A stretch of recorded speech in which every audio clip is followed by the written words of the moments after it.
More than 150,000 registered users rely on Globus.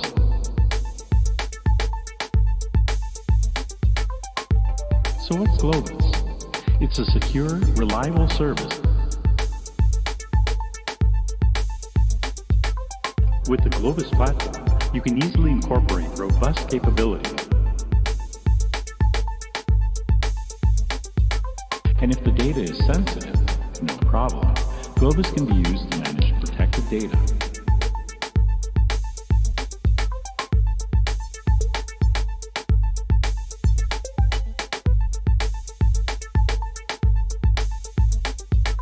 With Globus, you can easily share your data without having to move it or copy it.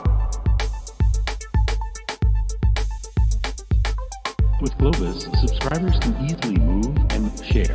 And if you have any more questions about Globus, visit Globus. More than 150,000 registered users rely on Globus. More than 150,000 registered users rely on Globus.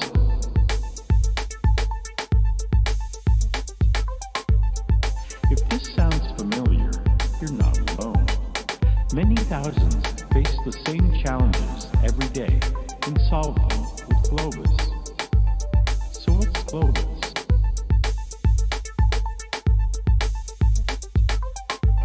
So what's Globus? It's a secure, reliable service.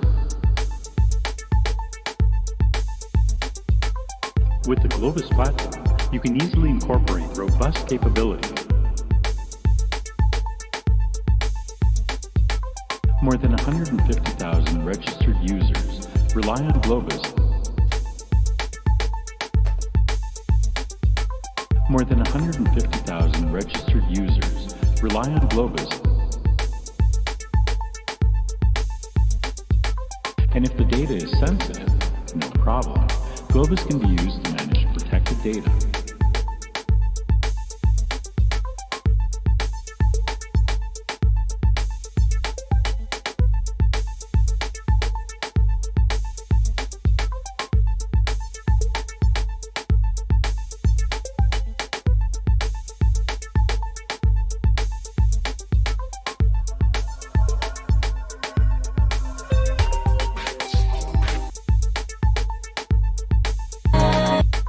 With Globus, you can easily share your data without having to move it or copy it. With Globus, subscribers can easily move and share. And if you have any more questions about Globus, visit Globus.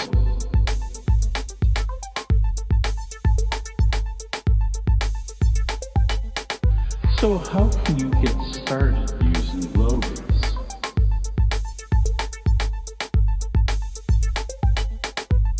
Anyone can use Globus right now for free to transfer files between Globus-enabled systems. So what's Globus? It's a secure, reliable service. More than 150,000 registered users rely on Globus. More than 150,000 registered users rely on Globus.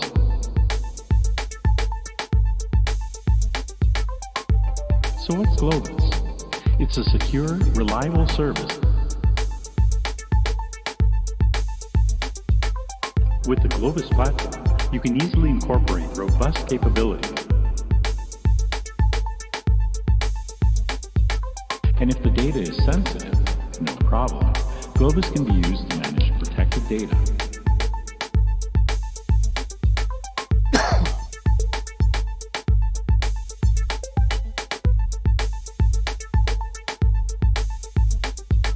With Globus, you can easily share your data without having to move it or copy it. With Globus, subscribers can easily move and share. And if you have any more questions about Globus, visit Globus. More than 150,000 registered users rely on Globus. More than 150,000 registered users rely on Globus.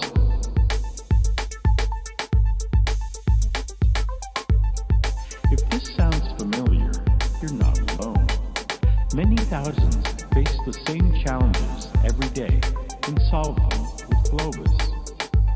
So what's Globus?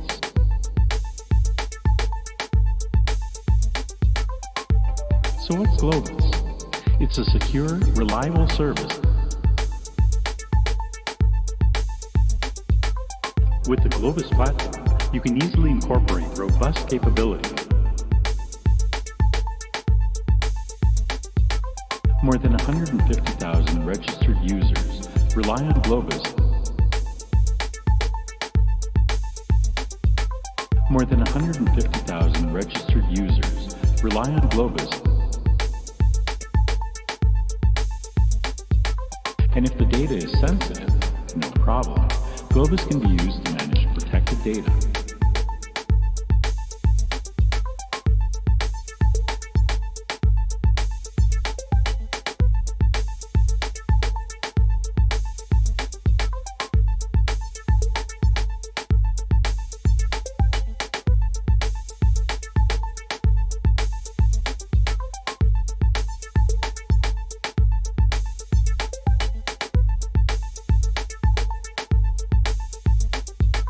With Globus, you can easily share your data without having to move it or copy it. With Globus, subscribers can easily move and share. And if you have any more questions about Globus, visit Globus.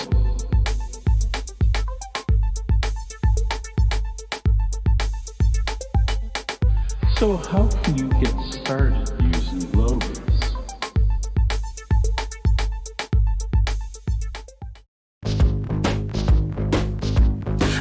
Your shield, I want your weapon. Give me that bulletproof vest. And don't forget, I'm not susceptible to your nonsense. I'm a winner. Not falling for your charms. Won't crash into your arms. Handful of coins and a bulldog fist. Speaking early, cleaning early. A bad seed, a rotten apple.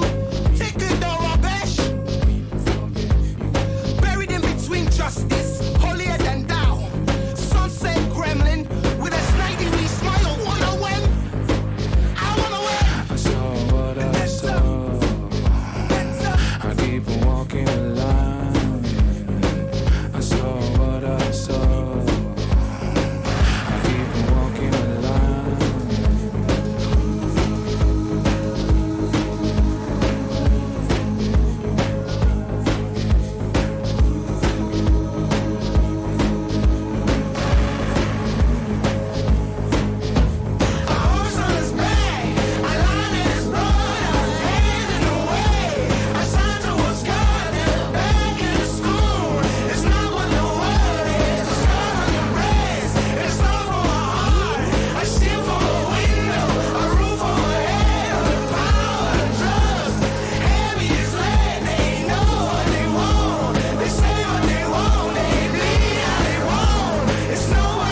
What's up, dude?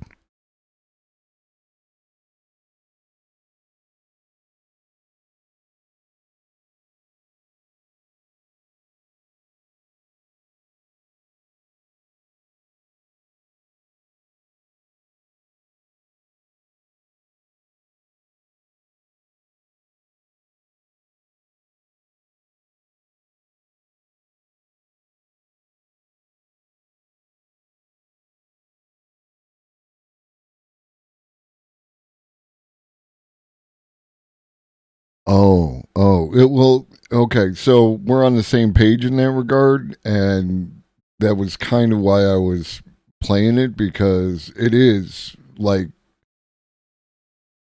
there is a lot of beauty and a lot of like amazing you know things to see there, but it's cool.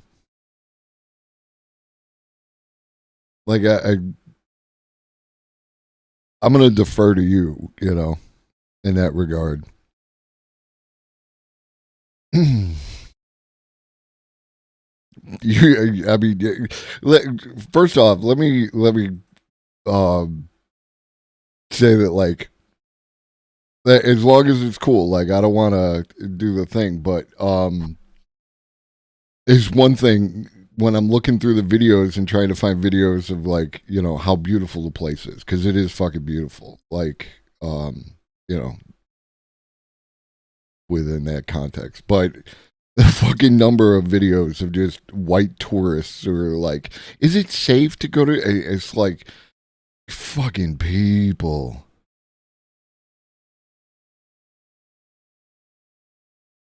I don't know. I don't know that song. If you're cool with if you feel that that's cool, then you tell me again. I'm gonna fire it up because I think it's a good video. Okay.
Yeah, so as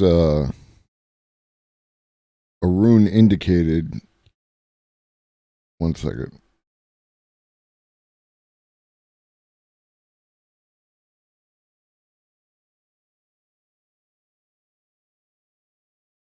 All right. So as Arun indicated, there are other things to talk about in regards to that, but it's a beautiful place, right? Like filled with, people being people, working jobs and taking care of their families and, you know,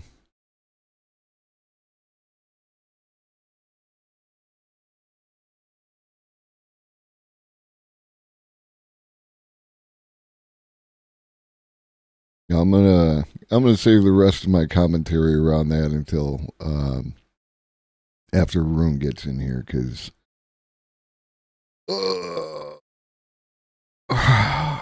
there's some shit, yo.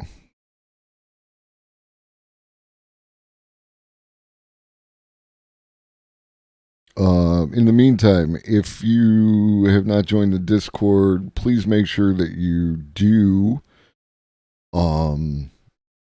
Any like last week when we spoke, Abrams and Wolf both volunteered some links. I found some links of my own. I have created a spot in the Discord for Indian South Asia to accumulate those links, and so that if something doesn't make sense to you, it's probably going to be in there. Like, the idea is to expand your knowledge and give you, greater context, greater degree of understanding, and like that going forward.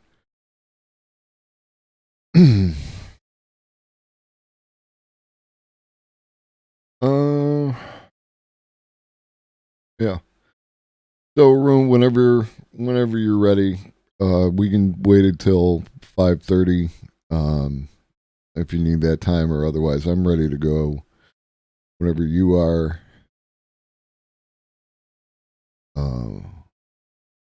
But yeah, let me tell you while we're waiting.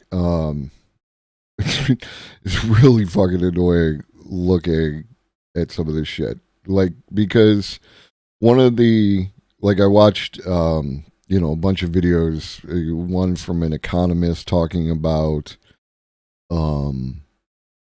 Sri Lanka and their their import export, these kind of things, and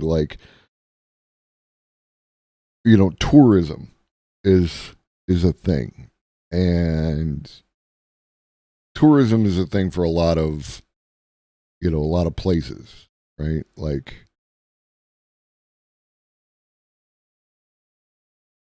And just the number of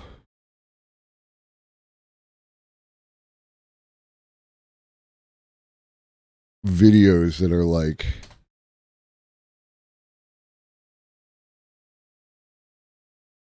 okay, so let me show you. I'll move myself up here. I'm in the video. It's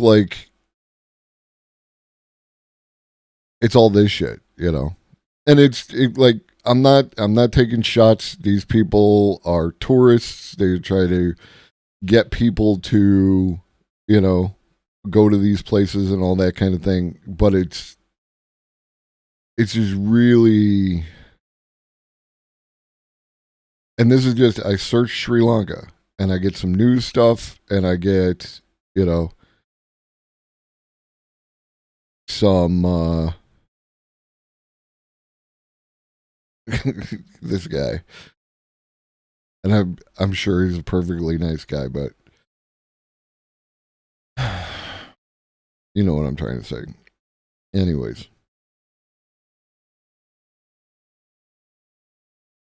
I'm also trying a new setup. hopefully I don't crash my OBS when I try to do the changeover.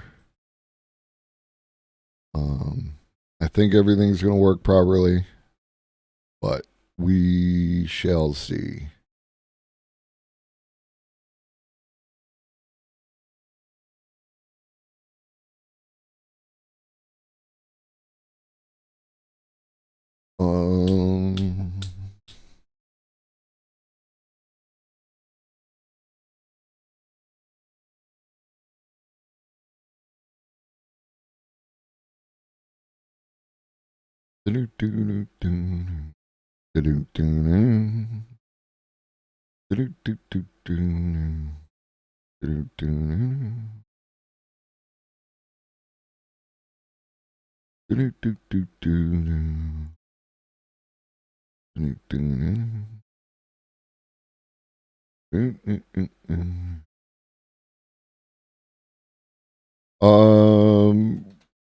Upcoming schedule news.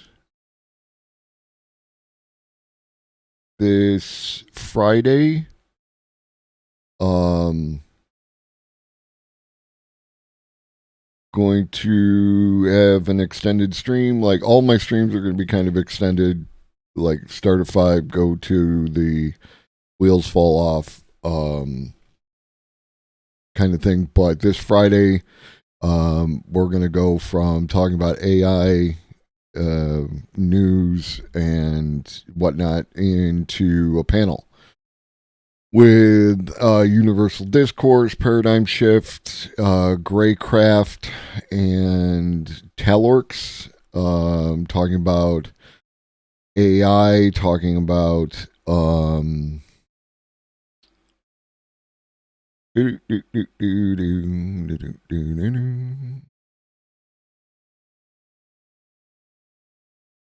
deepfakes, artificial intelligence, net neutrality, and online anonymity, and Section 230 under threat by the SCOTUS. That should start around 6:30. We're just going to segue right into that. And like that, so that'll be a good one. This Sunday will be another Stonercast. Stonercast this week is going to feature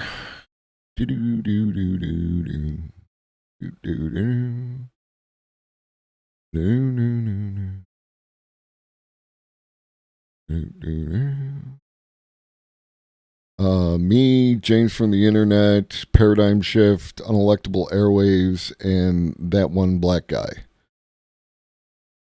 I don't know. I know who Unelectable Airwaves is.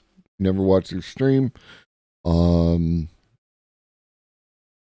I don't know who that one black guy is. And the other two are homies. So, should be a good time.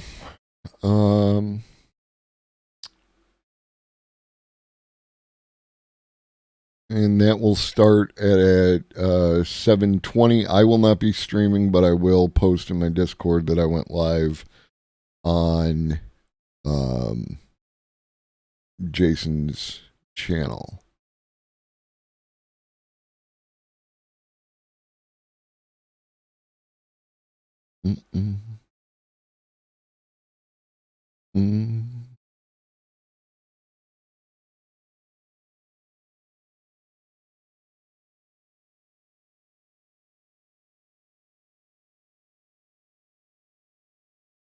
All right, just while we're waiting, I'll go over a little bit of history. Again, one of the things I talk about is, the context of our American United States history versus that of the rest of the world, right? Like, especially, places that are not Europe, right? Oh no, you're good. You're good. You're good. You still got time. Like, you know me. I'm like super efficient and end up not having like a lot of, you know, filler content, I guess is a word. Um, but Sri Lanka's documented history goes back 3,000 years with evidence of prehistoric human settlements that date back to 125,000 years, right? Like these are areas that were occupied by humanity building culture way before, you know, the United States was colonized by the English or portions colonized by the Spanish and the Portuguese and shit like that, right? Like there are rich, diverse cultures that exist in the world that they get glossed over, right? Like when you go to history class, it's about the United States and Europe. That's what you learn about. Um, and there's nothing wrong with learning some of that, but like it is a percentage of the whole. It is both on a time scale and on a um like a percentage of the world's population, like whatever factors you derive value from as far as historical context. Europe and the United States only came on the stage, relatively recently, right?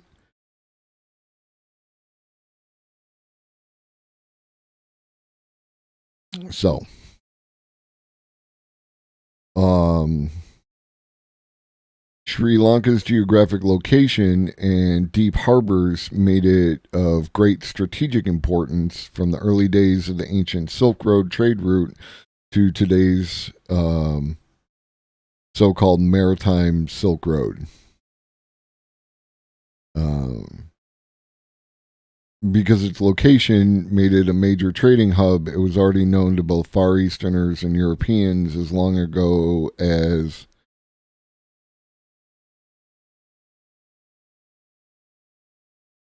Anuradhapura period. I'm going with until I get corrected. So that's 377 BCE to 1017 CE, right?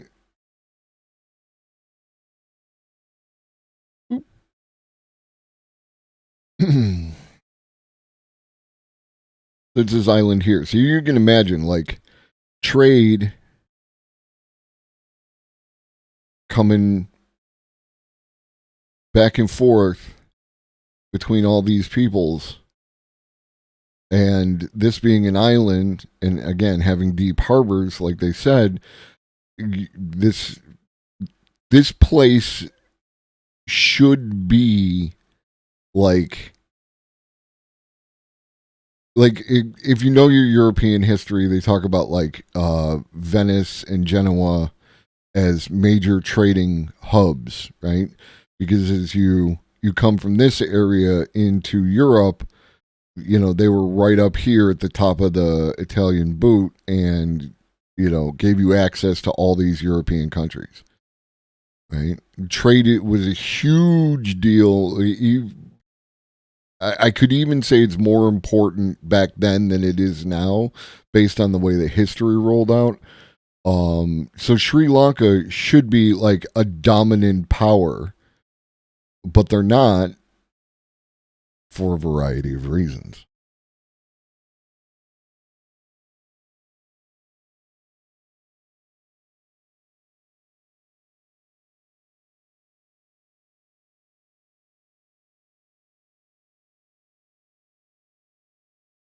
Right here, during a period of great political crisis in the kingdom of Kotte, the Portuguese arrived in Sri Lanka and sought to control the island's maritime trade, with a part of Sri Lanka subsequently becoming a Portuguese possession. After the Sinhalese-Portuguese War, the Dutch and the Kingdom of Kandy took control of those areas. The Dutch possessions were then taken by the British, who later extended their control over the whole island, colonizing it from 1815 to 1948. A national movement for political independence arose in the early 20th century, and in 1948, Ceylon became a dominion. It was called, I don't know if it was called Ceylon originally by the people.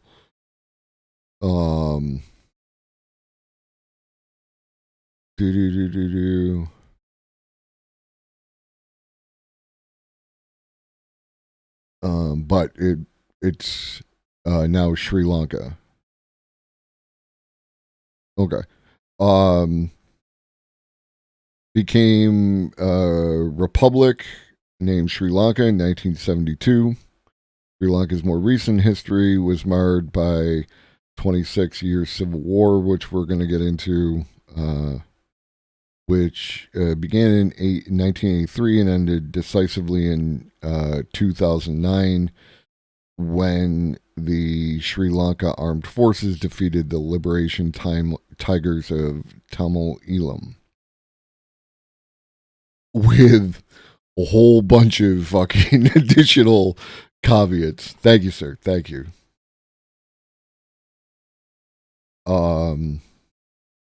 Yeah, there's a little more to it than all that. So yeah, Arun, whenever you're ready, if you need some more time, let me know.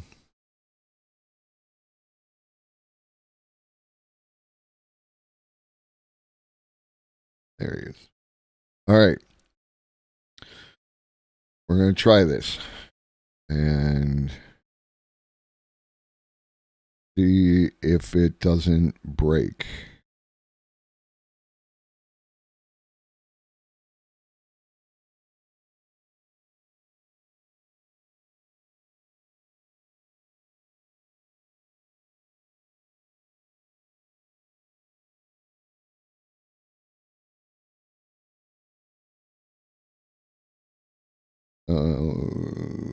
Okay. Oh, okay. Good. There's one down.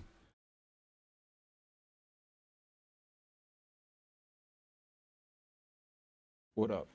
What How's it up? going? All right. I'm switching to the new scene. Hear me?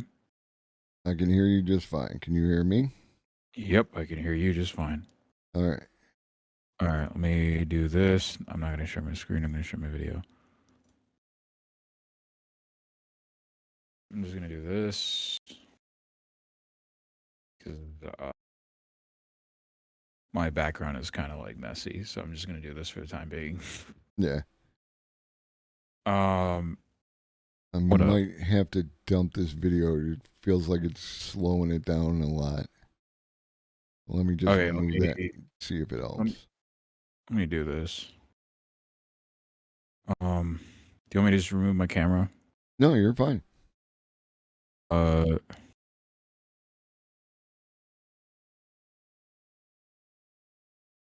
Okay, so this should be good.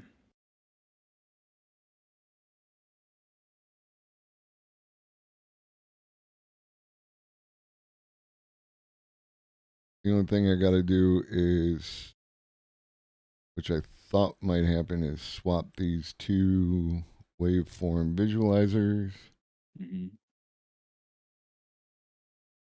going to hop into your stream right quick.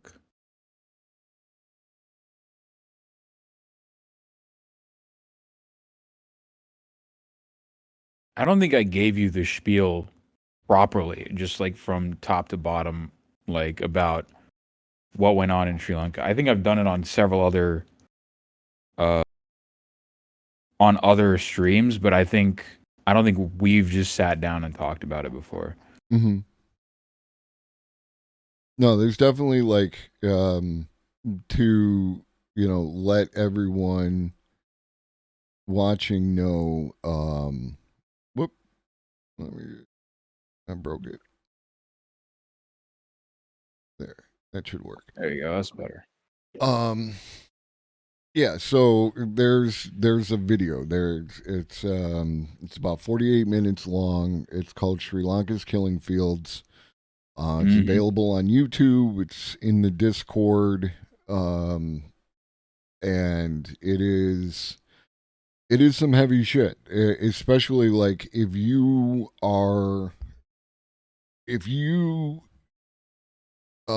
like haven't been exposed to the nature of man's inhumanity to man. It can be a whole lot to deal with. Yeah. So Sri Lanka's. So let me explain like what that is, right? If we want to start with that. Yeah. So what Sri Lanka's Killing Fields is it's a documentary done by Channel 4, by BBC's Channel 4, which, to be fair, is not the most reputable source, if I'm going to be perfectly honest, right? Right. But we don't really have much of an option, right? So what it's about is it documents the war crimes committed during the final 2 years of the Civil War, of the Sri Lankan Civil War. And so basically we got to backtrack on what that is, right? So the Sri Lankan Civil War was a war fought between the Sri Lankan government, right? Which is majority Sinhalese Buddhists, right? So Sinhalese are the majority ethnicity of Sri Lanka, and the majority religion is Buddhism, right?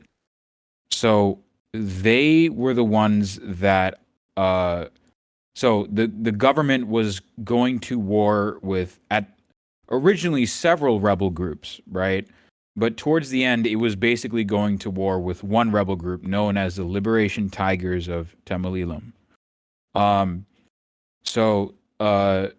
What the also known as the Tamil Tigers, the LTTE is a group which I'm not going to mince my words. I want to get this out of the way. They're not like saints by any stretch of the measure, right? They're absolute. I just immediately want to get that out of the way. They're not saints at all, and I'm not here to defend their actions by any stretch of the measure. Right. We're dealing with like a situation that has two sets of bad guys, and the good guys are the civilian people who were caught in the middle. Yeah, and it's kind of like, well, with the LTTE, it's kind of like a blending with the civilians as well, because a lot of people, because of what the government did to them, they signed up to be part of the LTTE. Sure. And you got to look at these sorts of, you got to look at any group, any military group is sort of a machine, right? So this is a war fought between the LTTE and the Sri Lankan government, and what the LTTE wanted was a separate state for the ethnic Tamils of the island. To break it down, right? There are 4 major ethnicities on the island.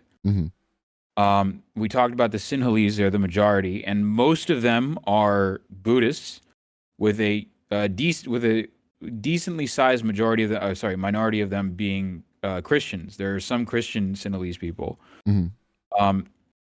and within the second largest ethnicity are the Sri Lankan Tamils, right, or the Eelam Tamils, right? So they're the second, and their homeland is largely in the north and the east. Sinhalese is largely in the south, like the rest of the country, basically, south and the west, right? And then afterwards, you have a group called the Sri Lankan Muslims, or the Sri Lankan Moors, who are mostly Tamil-speaking Muslims on the island, right? But they claim a different identity because of the fact that they claim to have Arab ancestry. So often they tend to have somewhat of an affinity towards Arabic culture a little bit more, Okay. from my understanding of them, right? And then you also have the Malaga Tamils, right? The estate Tamils. So these are the workers brought by the British to Sri Lanka to work the tea plantations. Okay. There are four major ethnicities. The Elam Tamils have been there for centuries. The Sinhalese have also been there for centuries. hmm And then I want to make sure that they're also acknowledged at the very least. You have the Veda people, and these guys are the indigenous people of Sri Lanka. Okay. The Veda people are the indigenous people of Sri Lanka, but they have basically been assimilated at this point. They've been genocided. They've been wholesale assimilated at this point. There's a few of them left. Okay. And it was like, like that kind of thing where they were actively assimilated in order to eliminate their culture, not something that just could happen normally over time without, that No, kind it of. was a mix. You can kind of say it was kind of a mix. Okay. They were assimilated over time, but they were definitely pushed out of their land for sure. Gotcha. Yeah. So what was I saying? So these are the four major ethnicities. So basically the war started in 1983 with an event called Black July, wherein the LTTE, which existed at the time, right?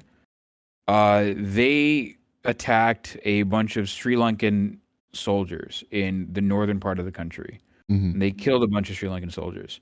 In retaliation, what happened was Sinhalese fascist mobs got voter rolls from the government, and they attacked Tamil-owned homes, Tamil-owned businesses. They burned them down, and they killed and then they raped people, and they tortured people.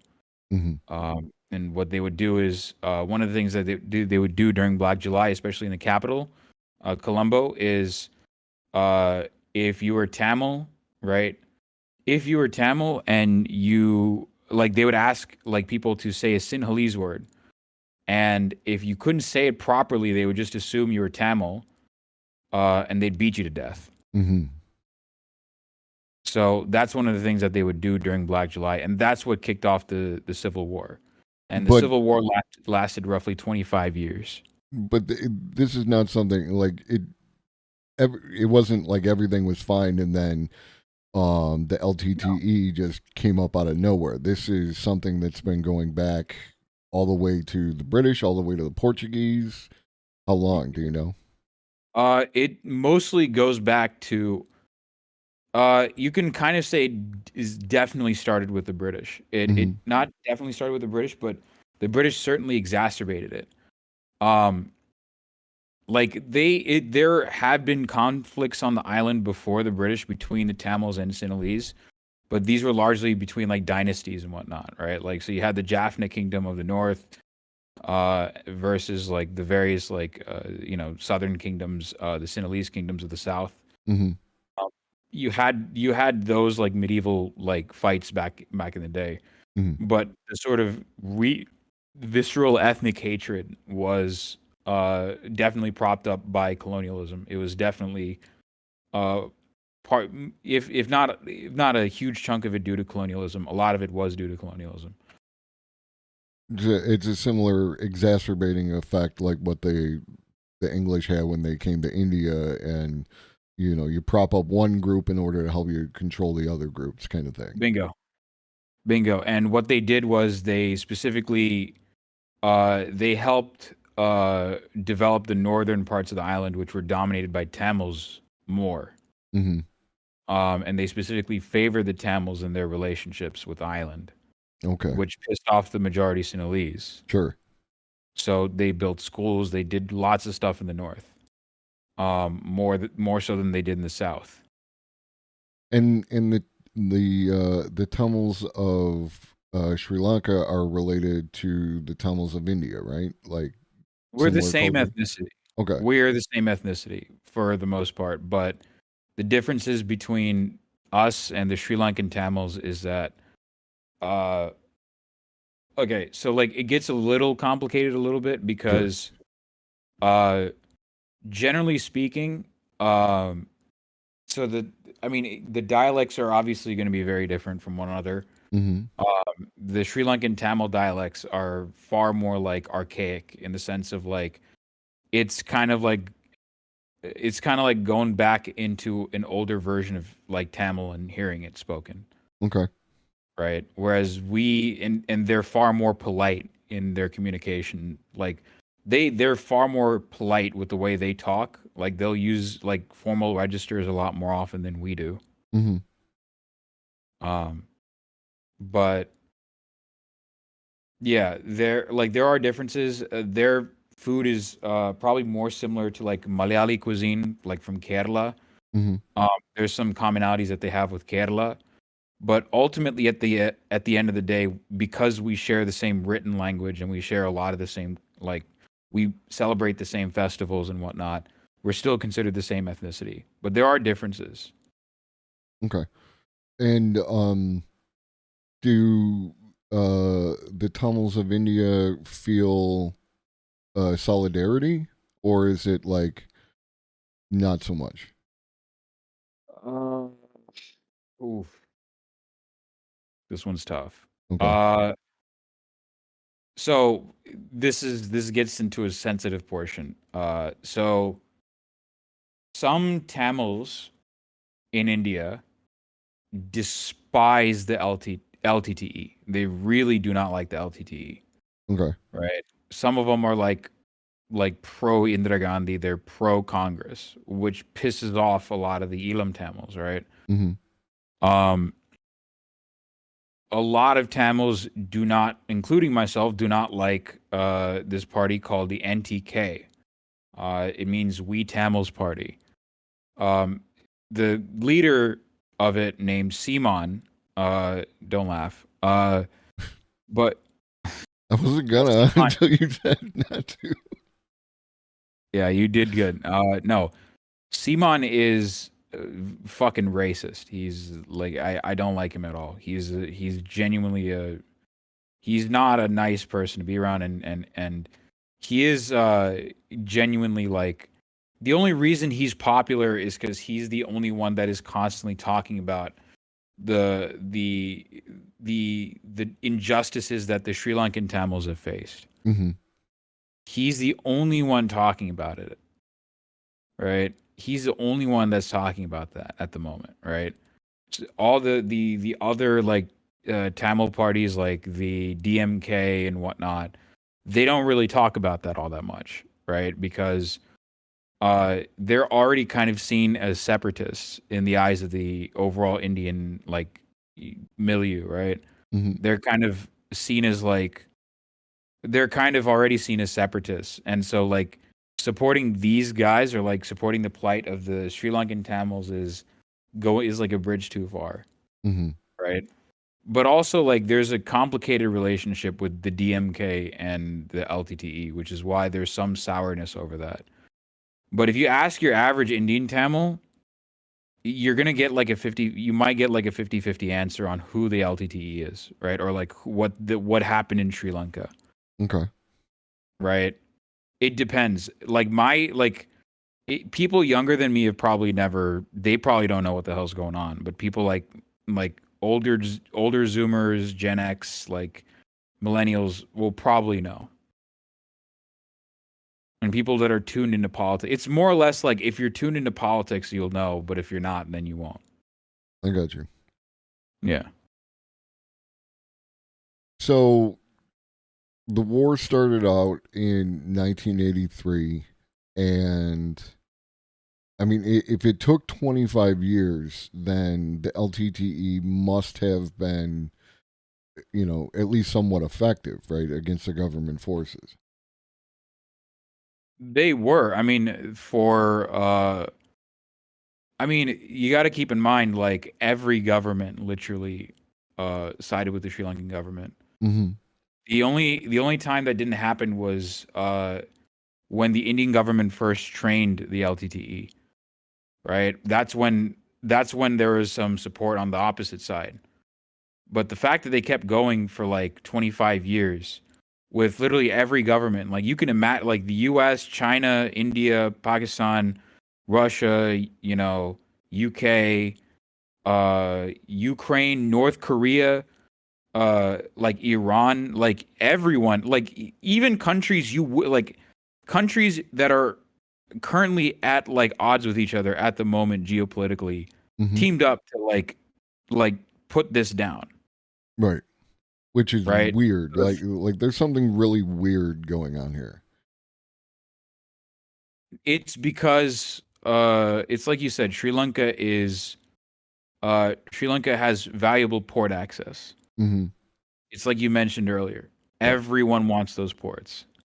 And Sri Lanka has so far politically they've played neutral. So they're not necessarily wholly, they're not necessarily 100% like leaning towards China, but they're also not 100% necessarily leaning towards India or the West, Hmm. right? India, or like, I'm going to split the two together because India is not aligned with the West either. Right. Um, but they're not aligned with any one particular country, right? They're just like, hey, as long as you let me do these war crimes, and as long as you let me do genocide in my own country, then I'll let you have whatever you want. Hmm. And all the other countries, mostly, I mean, their material interest is those ports, and they don't really give a damn about. India especially doesn't give a damn about the Tamils in their own country, right? Hmm. So why the fuck would they care about Tamils in Sri Lanka, Right. right, in a different country? So yeah, it's like, unfortunately it's a natural consequence of the fact that Sri Lanka has a lot of resources that other countries want. So much so that they're willing to collaborate with Sri Lanka in doing a genocide in its own country. Right. And what? Why do if you know why was India originally training the LTTE? So generally the notion is that they trained the LTTE because they thought that Tamil Elam, once they seceded from Sri Lanka, would join India. Okay.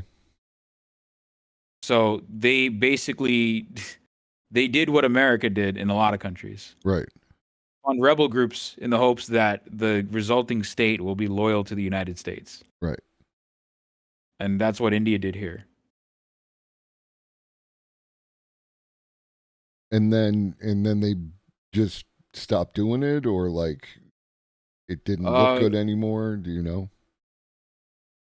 Well, they didn't necessarily look all that good anymore. That's one thing. And then it's a mix of that. China began to have more influence in Sri Lanka as well, right? Mm-hmm. So that's another factor in that.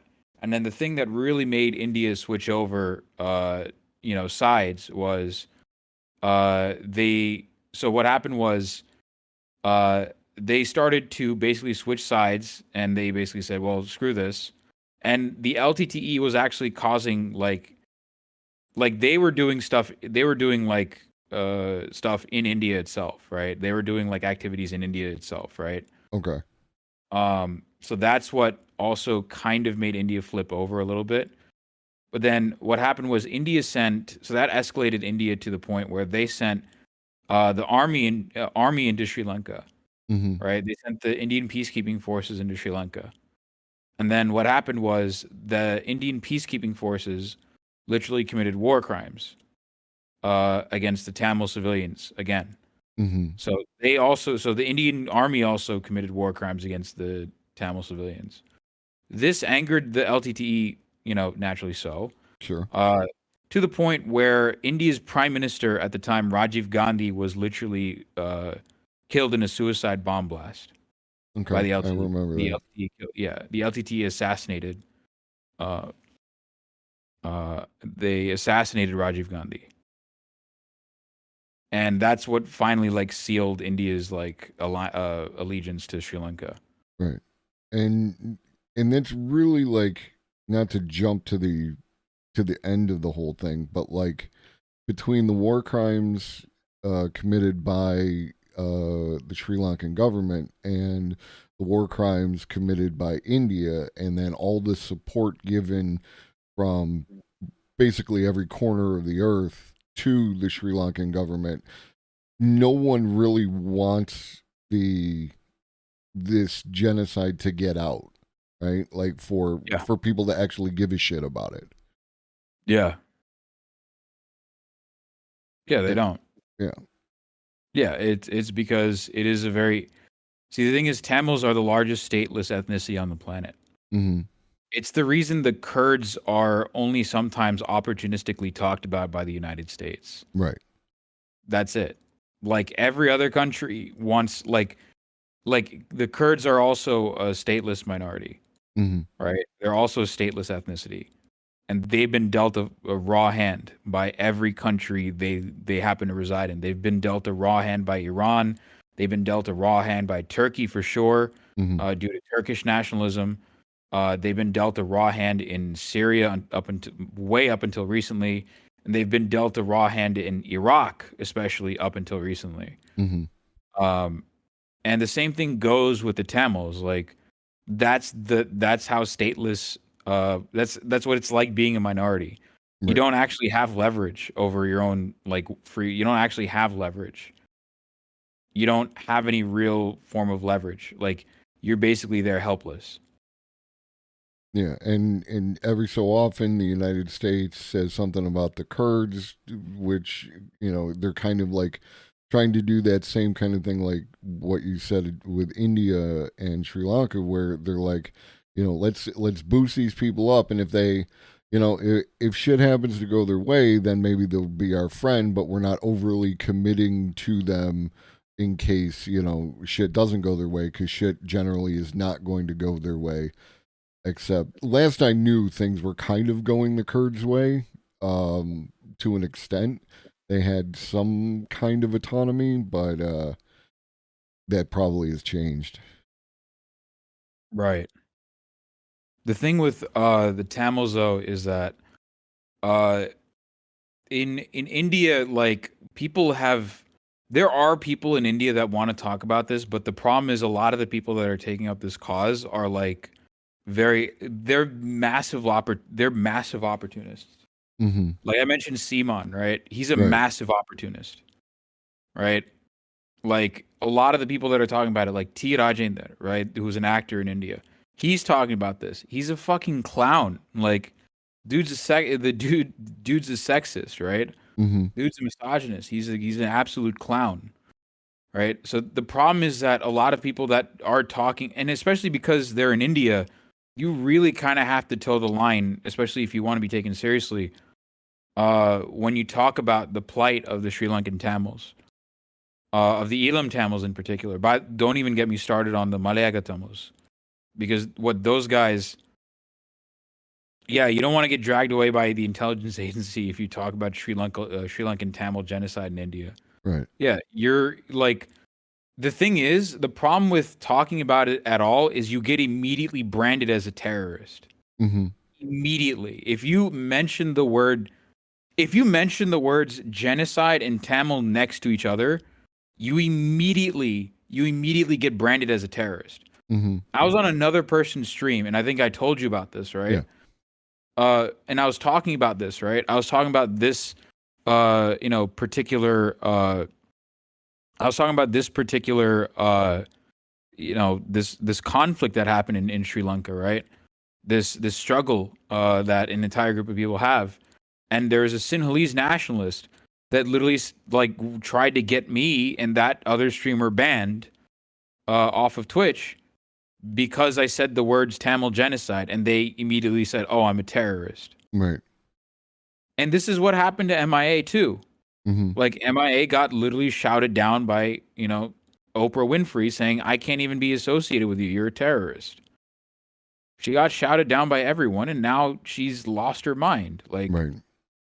she's peddling like vaccine conspiracy theories now because you deal with that kind of pressure for that long, right? You deal with like being gaslit for that long, Right. right? It's not good for your mental health. You're gonna crack at some point. And this isn't to justify like her vaccine conspiracy peddling at all, but it's to explain. It's just me doing armchair psychology as to why, like it's me illustrating the point of how hard talking about this shit is. Right. Right? Talking about this at all is enough to get anyone in trouble. And there is no, like, you cannot watch Sri Lanka's killing fields and not come away with, you know, unless you accept that the government their line is correct and that this was all manufactured or some bullshit, you can't come away from that without just, yeah, this is a genocide. This is what a genocide looks like, you know, where all the gloves are off. Like, you know, for especially for the people who might not have the, you know, constitution to watch something like this, the behaviors of the soldiers are what really like I mean, there was tragedy and things happening to perfectly nice people who were just trying to exist, but looking at the inhumanity that those soldiers had, their behaviors, and understanding the way that, like, you know, the way that the United States in its history, where it dehumanizes its military opponents, and then just seeing it like directly, was one of those things where it's like, you know, it took a lot for me, and I had to take some time afterwards and, you know, and get my shit together. I don't have a question to follow that, just an observation, I guess. Yeah, it's not easy to watch that. It's not like I showed it to a bunch of other people the other day. I showed it to a bunch of streamers the other day, and they're like, "What the fuck?" Right. They were like also relatively shocked by all this. Right. Right. And because it's like, but again, like if you were probably exposed to this at one point when you were a kid, right? Like, this is just the reality that a lot of people got to deal with. Yeah. Yeah. And like, this kind of thing just doesn't go away. Like, not only did it, at the end of the documentary, they're talking about that there are still Tamils who, like, are not, you know, they're still living in tents, or at least, you know, a few years ago when that my gut tells me that there are a bunch of them still living in tents, refugees within their own country. There are. So, I mean, a lot of them have still been kicked off their own land. Right. And they are, so they're still going through that experience, you know. One moment, got a raid coming in. I have the power of God and anime on my side. Whoa!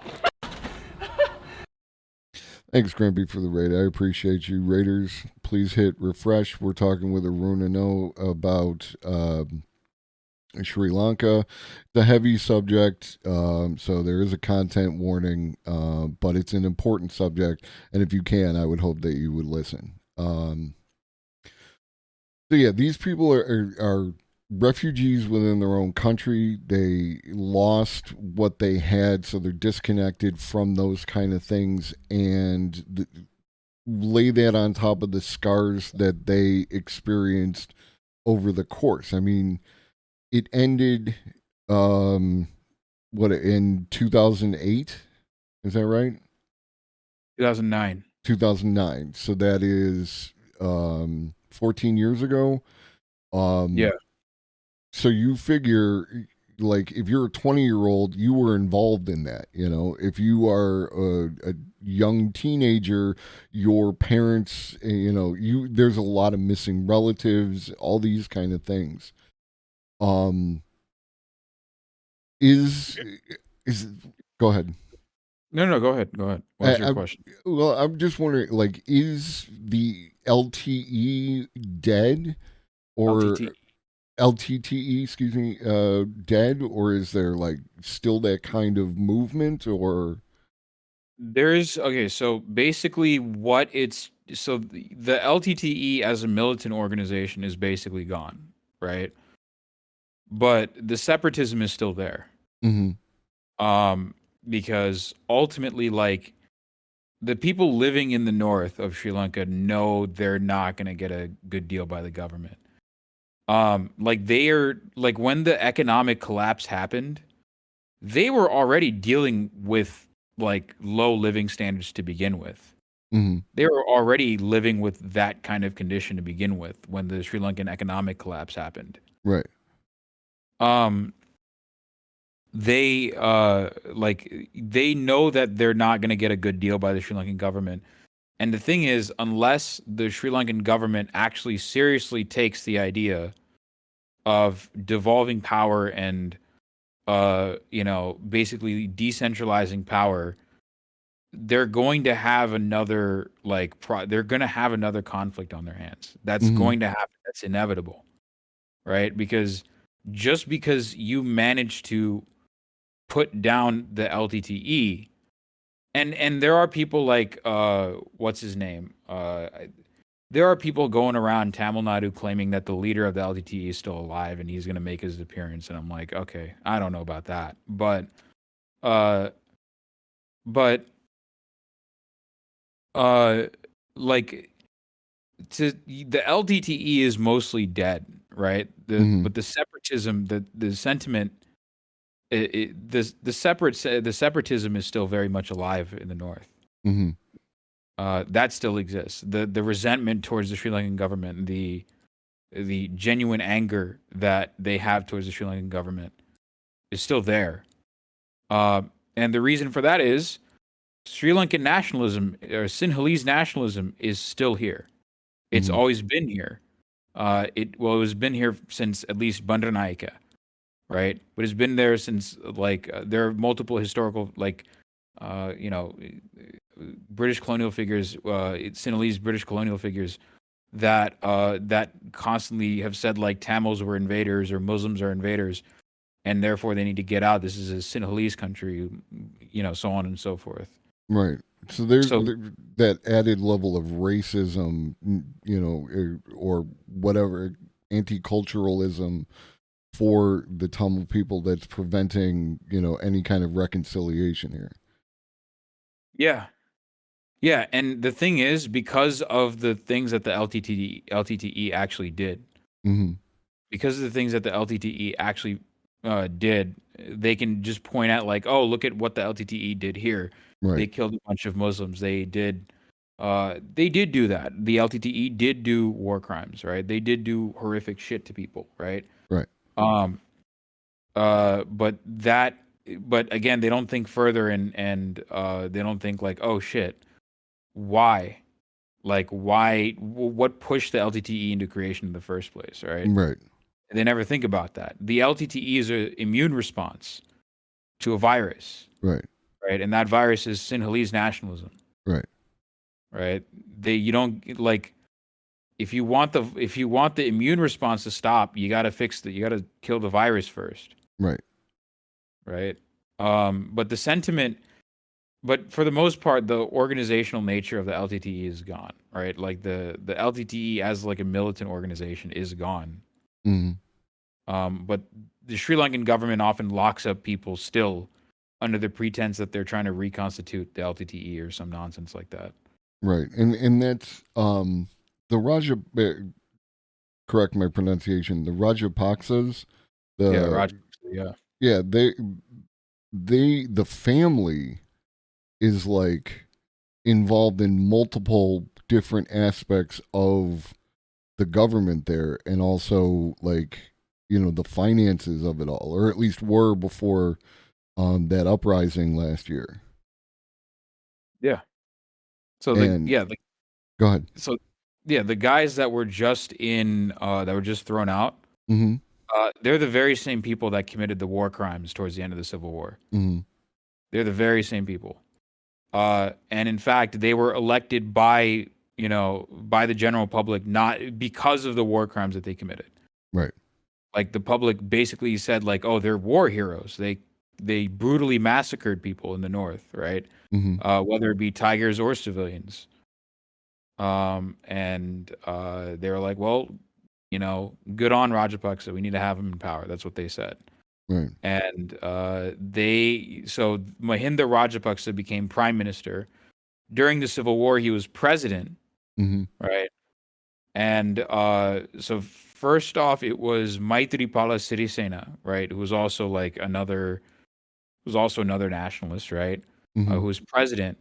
And then after Maithripala Sirisena left, right, after he left, his brother Gotabaya Rajapaksa became president. So the president was Gotabaya Rajapaksa, who was back then the defense minister, Hmm. basically the head of the army in a sense. And the prime minister was back then the wartime president. Hmm. And they both bankrupted the country. Right. And they got thrown out not because of the war crimes they committed, but because they bankrupted the country. Right. Like, to Like the, again, people. I need to emphasize this. yeah. People were like, "Oh, the war crimes were cool," but you literally now I can't pay for gas. Like Right. that's the real Right. Like they literally ran out of gas. They couldn't. They They didn't ran have out of electric. medical supplies and food. Right. Like everything. Like, people like in the U.S. you think like they had a run on toilet paper, that kind of stuff, of running out of stuff. They had nothing. Like they were running out of shit, and the lines that you saw with people trying to get propane were incredible. Like this was an insane kind of financial situation to get yourself involved in.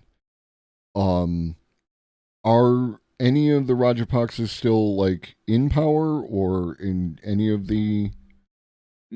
Not really anymore, but Okay. they might be again. So So they're still hanging around, like in spite of the fact yeah, that they got no. tossed out. They're back in the country now. Yeah, they're back in the country, It's and they're gonna wild. campaign.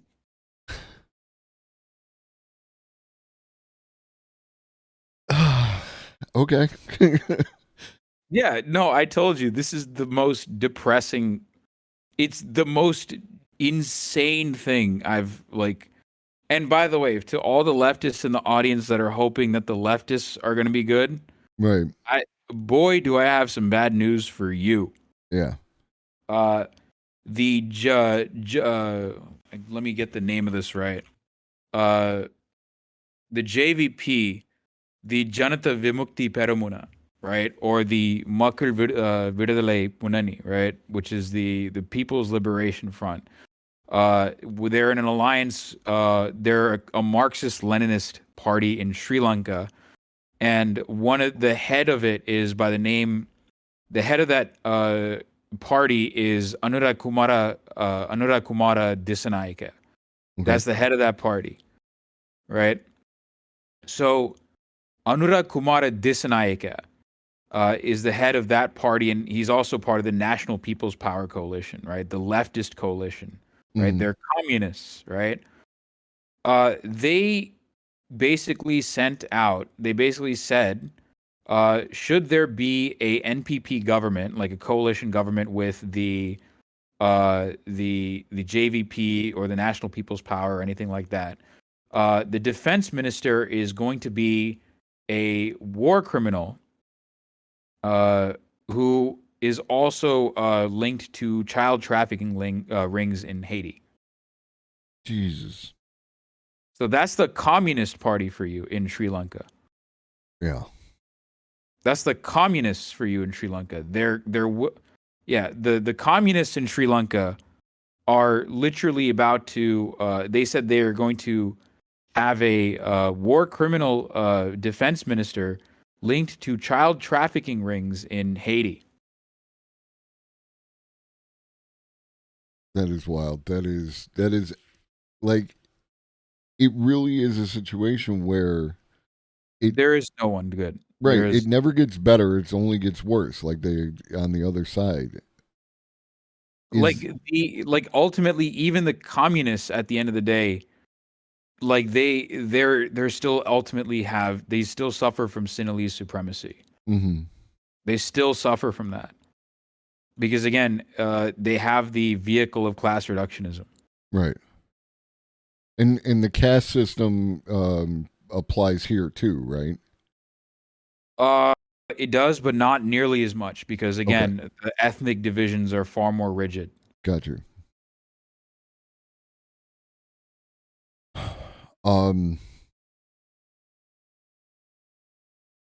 Is there hope? Is there hope? Or would the world's going to have to change? The best hope that you can do is just like I've always said this, like the best hope that we can do is raise awareness about the like it's not even like my point is like we can't rely on like governments to do the right. Like I've said this before, if you want and if you need to understand like why governments suck, why states suck, Mm-hmm. the Sri Lankan Civil War is a masterclass in that. Right. It's a masterclass in why states are ultimately fucked up and why they're ultimately corrupt. It is a masterclass in why these states are ultimately corrupt because they always are going to protect their own capital interests. It doesn't matter. Right. Right. So the best thing that you can do is like ground level work. But even then, I'm trying to figure out where to start with that, right? Mm-hmm. Like that's probably the best way of like going about it. I don't want to be like there's no hope, right? Right. Because there like the way if you look at history and you look at the way things move, right? You know, societal shifts happen, the way that works, right? Mm-hmm. That always sustainable societal shifts always happens from the ground up. It never comes from the top down. Right. So my general point is like there's hope, but we have to make it.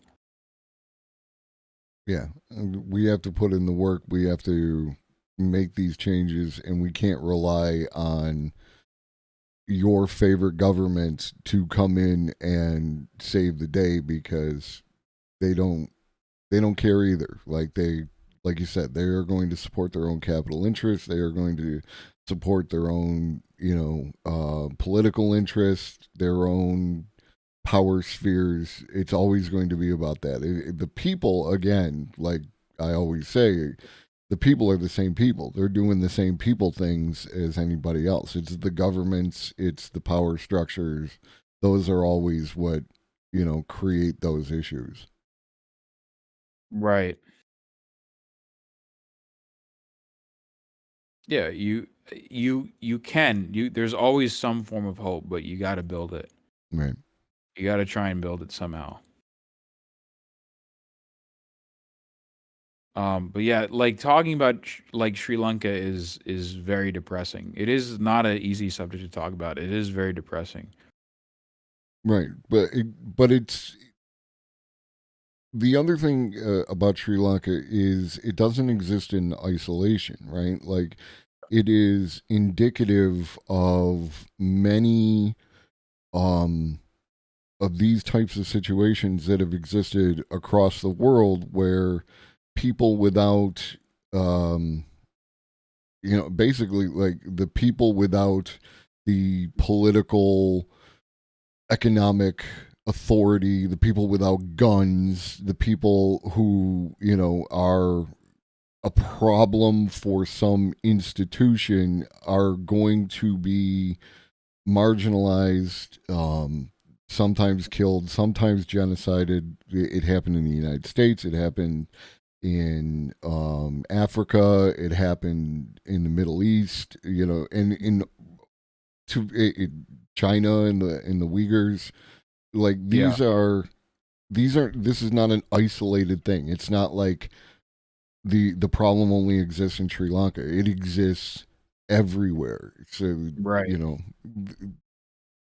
you can you can identify with those kinds of things happening much closer to you.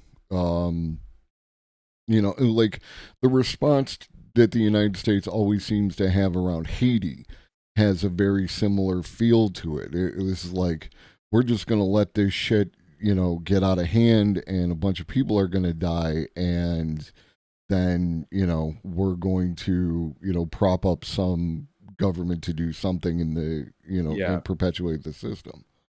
Exactly. Yeah. And like we talked earlier about the Kurds, everything that's, we all know the varying things that have happened in Africa. Not as many people talk about someone like King Leopold as they do about like Adolf Hitler, but, like terrible people have genocided perfectly good folks just trying to live their lives all around the world. And, Yeah.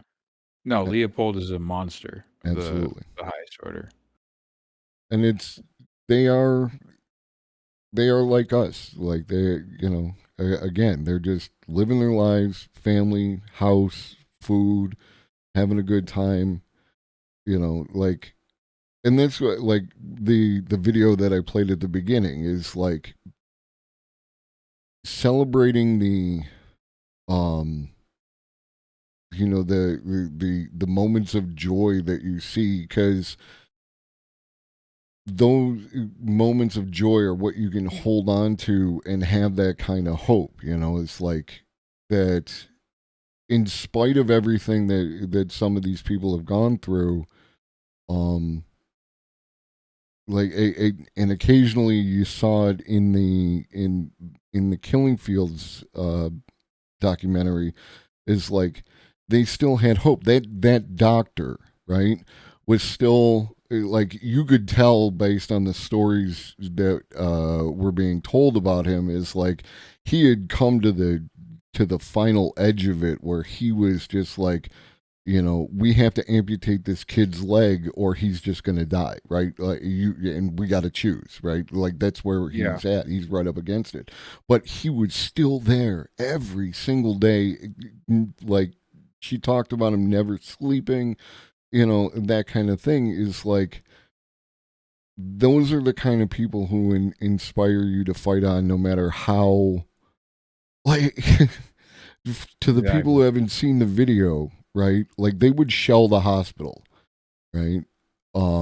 And yeah, like, so basically, so let me explain what's going out there. So, close to the end of the Civil War, what happened was, so Sri Lanka forced out the UN. Basically, they forced out, like, the UN workers in the northern parts of the country that were controlled by the rebels, right? They forced them out, right? And they basically said, hey, they told the UN workers, like, listen, we can't guarantee your safety if you continue to be here. Now, the reason they forced the UN out is because they knew they were going to commit war crimes, and they didn't want any witnesses. So that's why they pushed out the UN, right? Mm-hmm. But so what happened was, Sri Lanka the government created these no-fire zones, right? And what happened was, what happened was they, within these no-fire zones, these makeshift hospitals would be set up, right? And with these makeshift hospitals, right? What would happen is, like, what would happen within these makeshift hospitals is, like, like you said, there were people that were basically injured, that had, like, that had been shelled, like, that had been hit by bombs, that had been hit by artillery. They would be in these hospitals, right? And they were usually set up next to these schools, right? To these elementary schools or middle schools and whatnot. So that's generally what would happen, right? Mm-hmm. And the Sri Lankan government bombed those hospitals.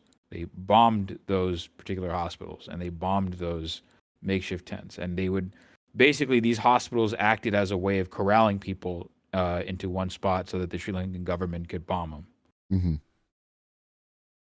Yeah, and this is similar to what people know of, like, in the Palestinian situation where Bingo. they will have buildings, schools, hospitals, what have you, and there are enemy fighters in that space, or it's being used to store weapons and things of that nature, and then a lot of innocent people die, and the with the best of intentions, right? I'm going to give the Red Cross the best of intentions on this move. They would have the GPS, because according to the rules of war, you can't do that. You cannot bomb the hospitals.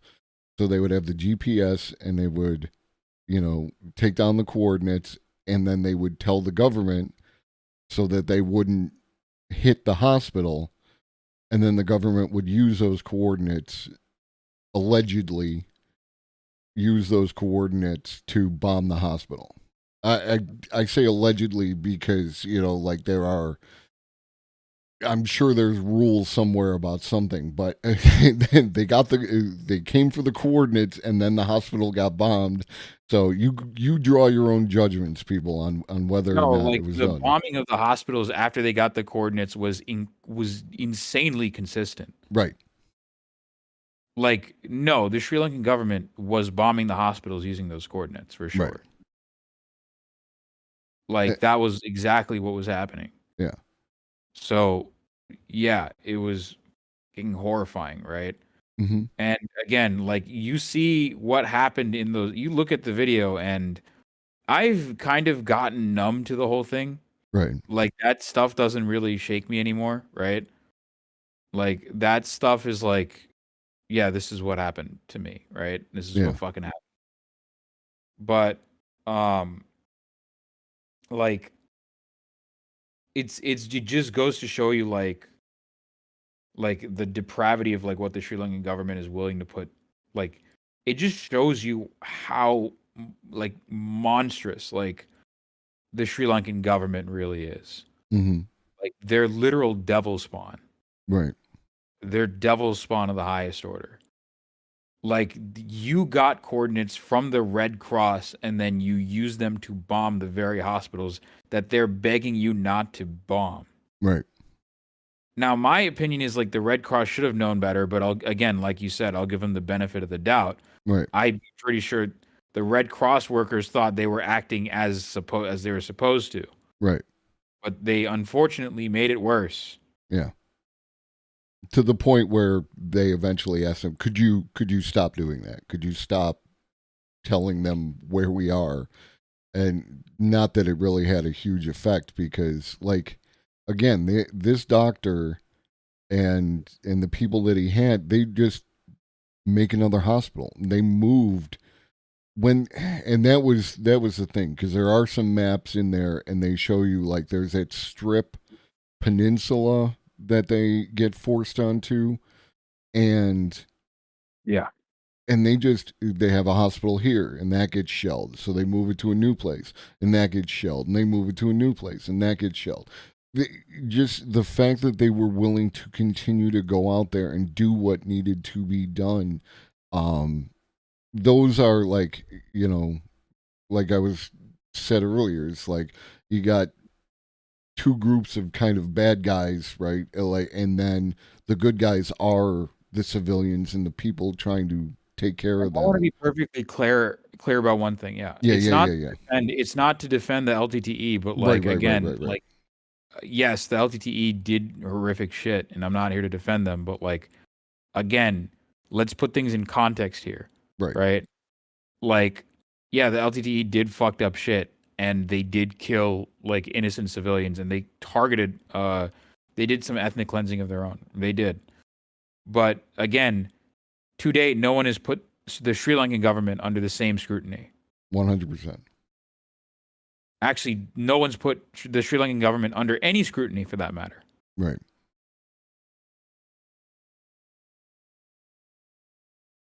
And yes, you are again, talking about all the other places where this kind of thing happens, you always get one group within that greater community who are going to stand up and try and have things not be that way, and that usually ends up with some kind of violence, and it's usually a violence that's unacceptable. Like something bad is going to happen to regular people on the other side as well, and the way that you solve that is not do the initial thing, that led to that whole situation.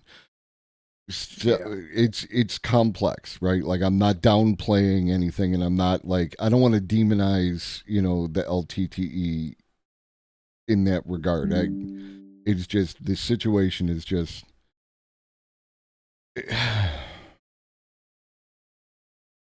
No, I mean it's fair to criticize the LTTE. Like they did do fucked up shit, and I don't want to come off like I'm supporting them at all. right. Right. I have beef with them personal, right? I have personal beef with them, right? But no, it's more like it's similar to how, like, given any country that has a rebel group, right? Right. That probably has some level of reactionary tendencies in some way or another, right? Right. That is problematic in some way or another. But people latch onto that in some way because they happen to be the only ones fighting the larger power in the question, right? In the sort of conflict, right? Right. And then people get mad at those supporters of the problematic group in the first place. Mm-hmm. And it's like, well, why are you wasting, like, have you read into any of this shit? Have you understood why the fuck that, like, these guys might be supporting? Like, the point is, the point that we should be making and the stuff that we should be doing is doing everything we can to bring the larger state into account for what they did. Right? Right. Like, look at the circumstances. No one is holding the Sri Lankan government in account for any of the things that they have done. So what can we expect from people who were, like, attacked by them? Like, no one's holding the Indian government accountable for that, for the stuff they did either. Right.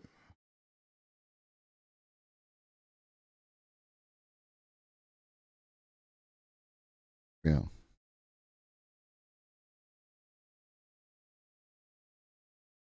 And what do we expect people to do under those circumstances? If no one's coming for you and you have to rely on yourself, then you are going to do things which people are going to judge you for, but at the same time, no one's coming for you. Yeah, exactly.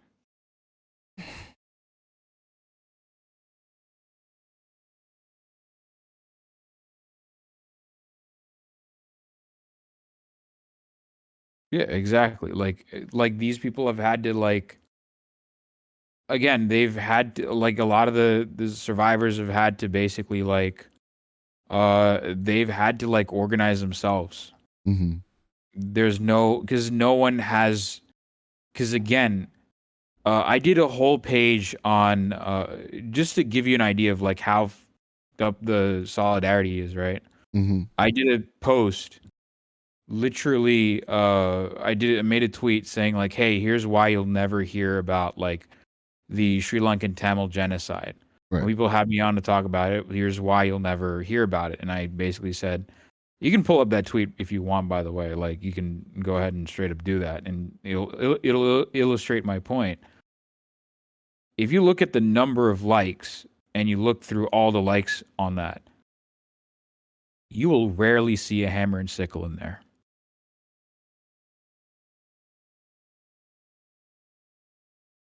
And this is my point. Like, you'll see roses, which is good. You'll see A's, which is good. Mm-hmm. Right? But no hammers and sickles. And this is the sort of problem that we're talking about. Like, it is the selective. It's mostly due to the fact that it's mostly due to the fact that for some people, talking about these sorts of issues is just performativity. It's just doing the right thing. It's not even doing the right thing. It's like acting like you're doing the right thing. It's right. For internet points. It's not because you care about shit. Right. And these people are still chugging along anyways. Yeah, and it is back to that, having to side with your favorite government, no matter what, without any sort of critical thought behind it, in order to, because you hate the United States, and I get it. Fuck the United States, right? Like, but also fuck your favorite government. I don't give a shit. Yeah.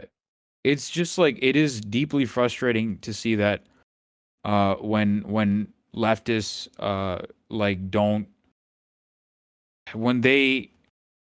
when they don't come to solidarity with issues that like this. It is deeply frustrating. And this is not the only issue that I see the left absolutely drop the ball on. Mm-hmm. Right? They've dropped the ball on like West Papua. They've dropped the ball on the Sahrawis in Western Africa. They've dropped the ball on a lot of issues. Mm-hmm. They've dropped the ball on a lot of issues, and it's deeply frustrating as a brown person, as a South Asian person, to see the left actually to see the American left be selectively outraged. Right. It's very annoying. I'm sorry. No, it's with a lot of the discourse that you see on Twitter lately, there tends to be an unfortunate amount of that, for me to take people seriously, because they don't do any self-analysis that would cause them to look at those things. It's like, not to do, oppression Olympics or anything else like that, but people have been getting fucked over for quite some time, and like a lot of POCs and brown folks, black folks, they have stepped up on more than one occasion to support the left's flavor of the week kind of thing, and then not gotten the same support in return. And that's it. There's nothing wrong with all the things that the left is trying to accomplish.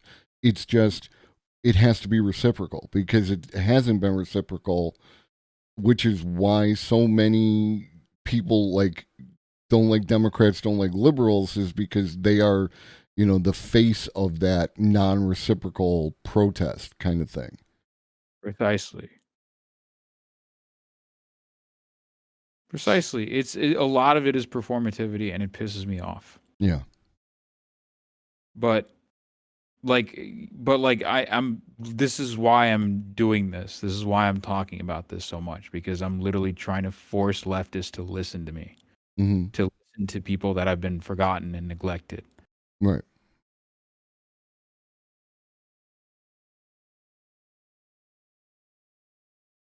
And it's tough, right? Like, I understand that people don't, especially like with a situation like Sri Lanka, where it's on the opposite side of the world, and it doesn't feel like there's anything that can be done. These kind of things put a distance between you and it, and like, where you don't, like, why am I going to expose myself to shit I can't do anything about? But my question is, yes. my question is, I'm going to counter that with BDS exists. Right. BDS exists. Like, what are we doing here? Right.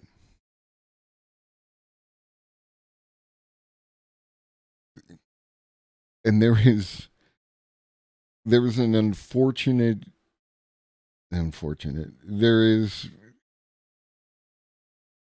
we've gotten comfortable, and we reject discomfort in favor of comfort and amusement. Precisely. These talking points are comfortable. We've Right. gotten comfortable with regurgitating these talking points. Right. A lot of American leftists have become comfortable with regurgitating the same thing over and over again. And it probably is correct, by the way. That's not even like, it's not to say that what they're saying isn't correct. Right. But the problem is it's hollow. The problem is it's hollow. You're not thinking about things. Right. And that's where, like, you want to know where Lenin's revolution, where Mao's revolution, where Ho Chi Minh, nobody ever talks about Ho Chi Minh except for like Luna Oy. The Ho Chi Minh's revolution or Castro's revolution, where that all came from, it's because they were directly confronting difficult subjects. Now, if you don't like one of those people, that's fine. There's another thing, whatever. The point is that these material conditions exist. They were acknowledged. They were exposed. And, I'm not saying that anyone should rise up in revolution. Twitch, don't fucking at me. I'm talking about, like, that these things exist and people need to acknowledge them. People need to be aware of them and people need to be engaged with them, because your comfort is coming from other people's suffering at this point. Yeah. Like, I can't tell you how many fucking times I've yelled at people. I mean, not leftists in this case, but like just generally white people that go to Sri Lanka. Mm-hmm. Like, I'm like, dog, like Sri Lanka is a nice vacation spot. It's like, dog, there are mass graves like next to where you're visiting in Jaffna. Right. What are you talking about?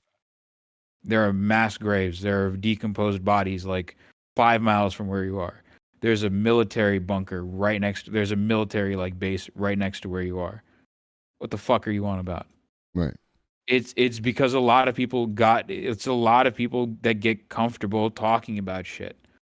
And talking about this sort of thing it pushes them out of their comfort zone. Right. It forces them to confront shit. It forces them to think a little bit. It forces them to critically think about topics that they haven't really thought about all that much. And that's hard. That's hard. It's hard.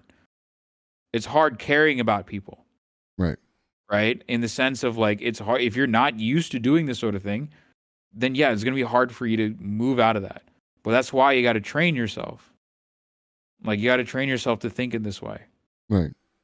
This is what empathy looks like in praxis, right? Like in legitimate ongoing terms, how you care about people who don't look like you, who don't have the same culture as you. That is not something that you are born with. Children are taught empathy. You have to teach yourself empathy. You have to teach the people around you empathy. You have to do those things, and it's work. Yeah, it's not. Yeah, it takes time to build empathy, but you got to do it anyways. Right.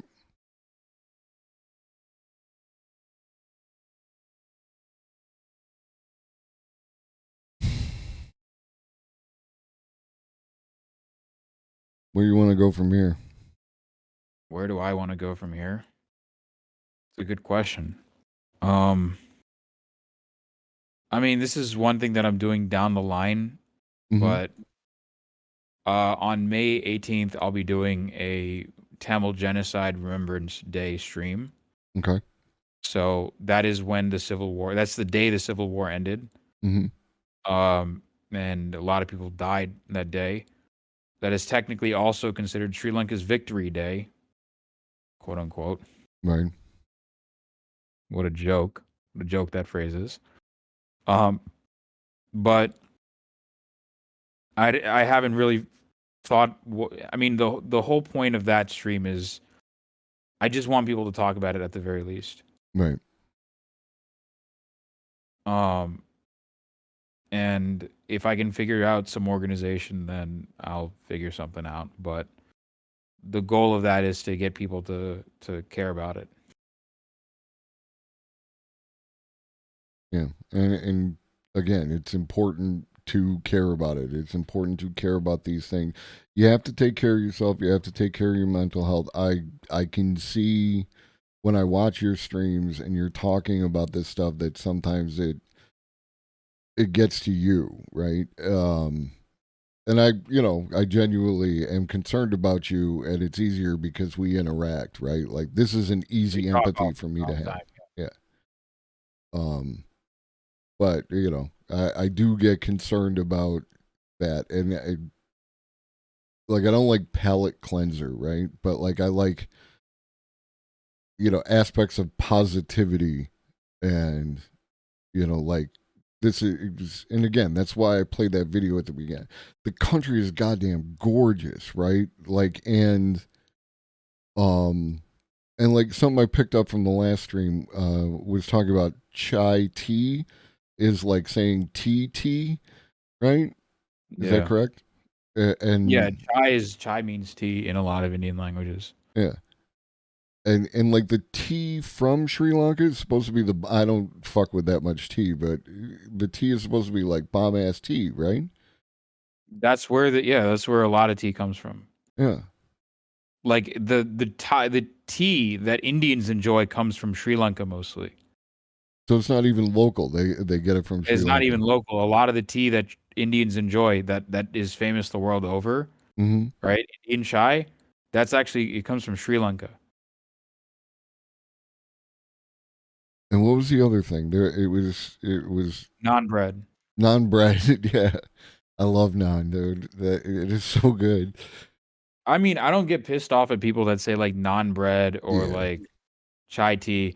Like there are multiple different kinds of, even chai, there's different kinds of chai. Like there's Persian chai, which is not the same thing as Indian chai, which is because Persians do not drink their chai with milk. Okay. I think. And Indians do. We put milk in our tea and we put milk in our coffee. But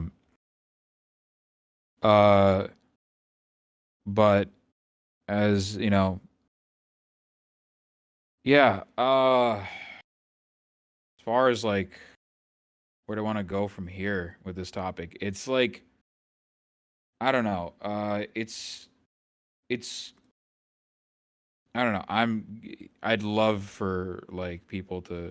I mean, there have been people on this platform that have been gracious enough to allow me to talk about this, right? And I want to shout them out right quick. Gremlo, obviously.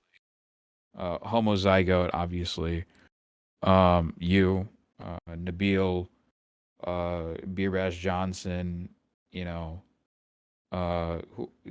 Who else? There's like a multitude of different people I can't think of off the top of my head that have allowed me to talk about this, but this stuff needs to be talked about a lot, and like like it's like this is like what happened in Sri Lanka and what is continuing to happen in Sri Lanka is a systemic failure of the world community. It is a systemic failure. Because the thing with the Rwanda genocide, by the way, just for the record, is that a member from the minority that was genocided now is the president, Paul Kagame. A member of the Tutsi that was genocided, Paul Kagame, is now president. We don't have that situation in Sri Lanka at all. Right. To this day, every leader has been Sinhalese. Even after the war, through everything. The entire leader, everything is Sinhalese. And you wonder why a group of people in this country want a completely separate country on their own. Right.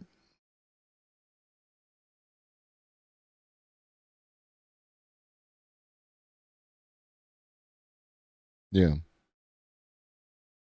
Yeah, like separatism, like again, all states are bastards. However, on your way from being, a group to being a recognized group is having your own state, having your own country. you know. So while all states are bastards, we want people to have that Recognize self-determination. like nationalism is not the same thing as national liberation or ethnic liberation. It's Right. not the same thing.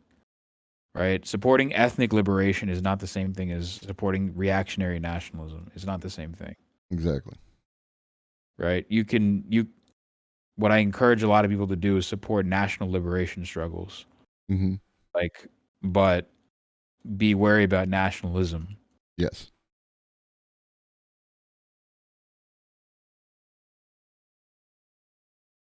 But like, yeah, it's just is super gross. What happened in Sri Lanka, and I'm doing everything I can to raise awareness about it. Yeah, and I hope are you just doing like a once a week thing now, or twice a week because of this thing? Yeah, probably like now it's twice a week. But yeah, for right now I'm doing once a week because I want to get some personal things sorted out before going ahead. Sure. So you should absolutely tune in to Arun's stream. I love the way you open with the Arun and O podcast from Washington D.C. It sounds like it's got like this official old school radio kind of vibe to it, and it's one of my favorite parts. Oh, that's literally that's stolen from Hassan. You mean Hassan was just doing it before you Yeah, reappropriated Hassan it was where it doing it before I belongs? decided to pick it up. Yeah, Because Hassan is, the Turkish Arun. Like, he is. Yeah, he is the Turkish me. and we're doing another one of these next week, right? Probably. Yeah. We'll work on and we'll figure out what we want to talk about. And I'm gonna have this VOD. I'm gonna highlight the thing so people can watch it, people can share it. I recommend, as I said, people turn into your stream. And that's how this works, right? Like, is Right. you the viewer, whether you're watching now, you're watching in the VOD, what have you, it is your job to take this information and share it with other people. Like, that is what we ask of you, because that's how this works. It's not going to happen again from the top down. It's going to happen because regular folks like us are willing to talk about these things and then share them with other people and then continue that process. Right. 100%. Yeah. And then if you watch a Rune show, occasionally you get the Village Cooking channel, which is one of my favorite channels on YouTube. You do get the Village Cooking channel. Yeah. It is so good. It's so good. Yeah, I haven't played too many of those videos on my channel all that much. But yeah, those guys are probably the best channel to. Oh my lord. I just go to YouTube, right? And I'm just looking for Village Cooking channel for one of the first 8 videos, like the top 8 videos. The richest area of Colombo, Sri Lanka, 2 mad explorers.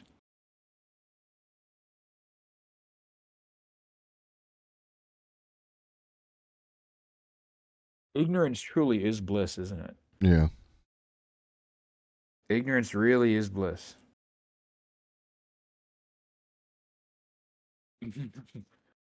Literally. I mean, I get again, like they are of the Caucasian persuasion, Yeah. the people who uploaded the video. So it must be really nice to. It must be really nice to know that that you're talking about the richest area of a literal genocidal country. So Right. of a literal fascist genocidal country. So Yeah. It is like the same thing, because I just typed in Sri Lanka. and because I was looking for news videos, like I watched an economic video, I watched a video on Rajapaksa, the family, like, and the video was like from Vice, so I thought it was okay, this is going to be at least decent, and that kind of stuff. But then like there's a bunch of it that's just this this tourism, and like, is it safe to go there? It's like just these fucking white people, dude. Fucking white people. Holy shit. So oblivious. Oh yeah.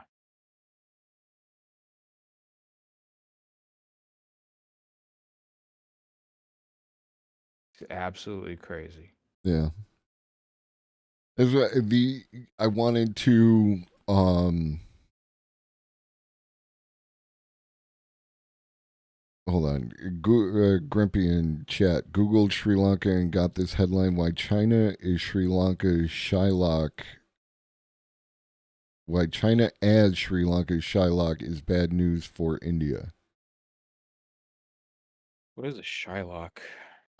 It's like isn't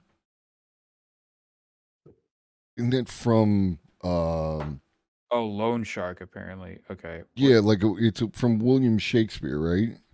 Oh my lord. Oh, it's also an ethnic slur. Oh Jesus. Okay. Okay, I did not. What the hell?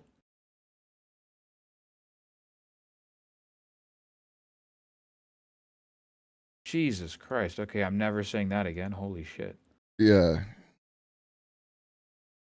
Yeah. Oh my lord. I did not know that. Holy fuck. Okay. Careful Googling, people. Yeah.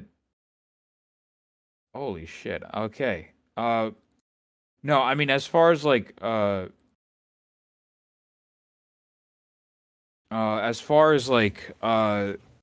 China, like listen, both India and China have lent money to Sri Lanka. And it's because they both want what Sri Lanka has to offer. Right. Like China has like 10% of like Sri Lanka's debt, so does Japan. I think IMF, or not even the IMF, like private corporations hold a lot of Sri Lanka's debt as well. Right. And again, the Rajapaksa family controlled a significant portion of all the money, and they were able to invest those loans in those projects that they wanted, right? Like which weren't of the benefit to the actual people. Yeah. Like they basically what they did is uh they basically used it, and then what they did is they basically like they built like stupid infrastructure projects with the money. Mm-hmm. So they built like not even like not even like it's not even useful infrastructure. They just built like a giant airport in their hometown of like 5,000 people. Right. They built an international airport in a town of 5,000 people. Right. Like ridiculous. They built basically their version of the CN Tower, and it's empty. Like it's ridiculous. Yeah. It's ridiculous what those Rajapaksa morons have done. And like to any, if you're if you're pro capital and you somehow wandered into this stream or clicked on this VOD, this is why the whole concept of like job creators and trickle down economics, it doesn't work, right? Like this is a prime example, because Yeah. the money insulates them from the problems, right? Like you have this country that ran out of money, and still this dude had the big house and the pool and the gym and everything else that the excuse me, the rioters occupied this space. Is like they're insulated from any of that.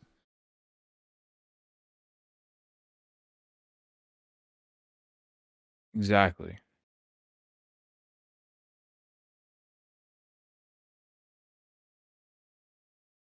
It's just is wild. Sri Lankan politics is absolutely wild. Yeah.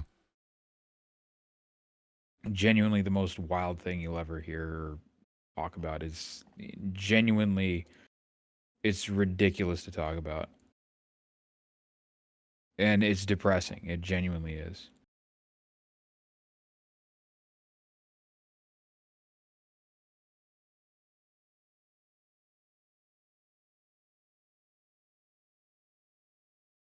But yeah, I don't want to lose hope or anything like that. I don't think Right. I don't think it's right to lose hope or anything. No, having hope is a revolutionary act. It's like the focusing on the idea that things can change if people do, if people act, even in small ways. The future is going to be determined by a lot of small actions by individuals. So you should not lose hope. No one should be losing hope. You need that. That's how you get up. And we are here for each other. You know what I mean? Like, Yeah. Part of the reason I wanted to do this thing with the two of us having these conversations and talk about this stuff is so that you're not doing it on your own. So you understand that at least one fucking guy out here gives a shit, and I appreciate that. yeah, Yeah, because doing this on your own, talking about this on your own is not a fun. Talking about this on your own is not a fun experience. right. And this is what solidarity looks like. This is what lifting each other up and being there and empathy, all the things that we as leftists claim to be. This is what it actually looks like. Like we look out for each other, and like you have been my friend, Twitch friend, however you want to qualify it, shortly after I got on the platform, and I've appreciated you, and and when my friend does a thing, I back my friend's play, and I want to help, and Right. No, I appreciate that, dude. Thanks. yeah.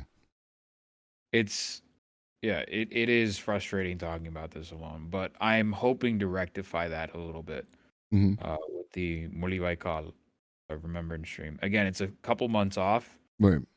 It's going to be a couple months off from now, obviously. So there's some, there's some time to figure out like what I want to do for that stream to actually commemorate and spread awareness about the whole thing. But yeah, that's the, hopefully I can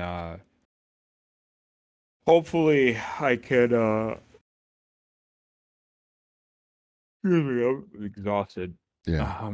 I'm exhausted talking about this, but yeah, hopefully we can spread the word about what's going on here, and we can get some solidarity going. Yeah. Absolutely. I can let you go. Like, if you want to keep going, I can keep going. But if you want to get some rest, I completely understand that as well. I'm available to you, right? Like, No, my platform is yours.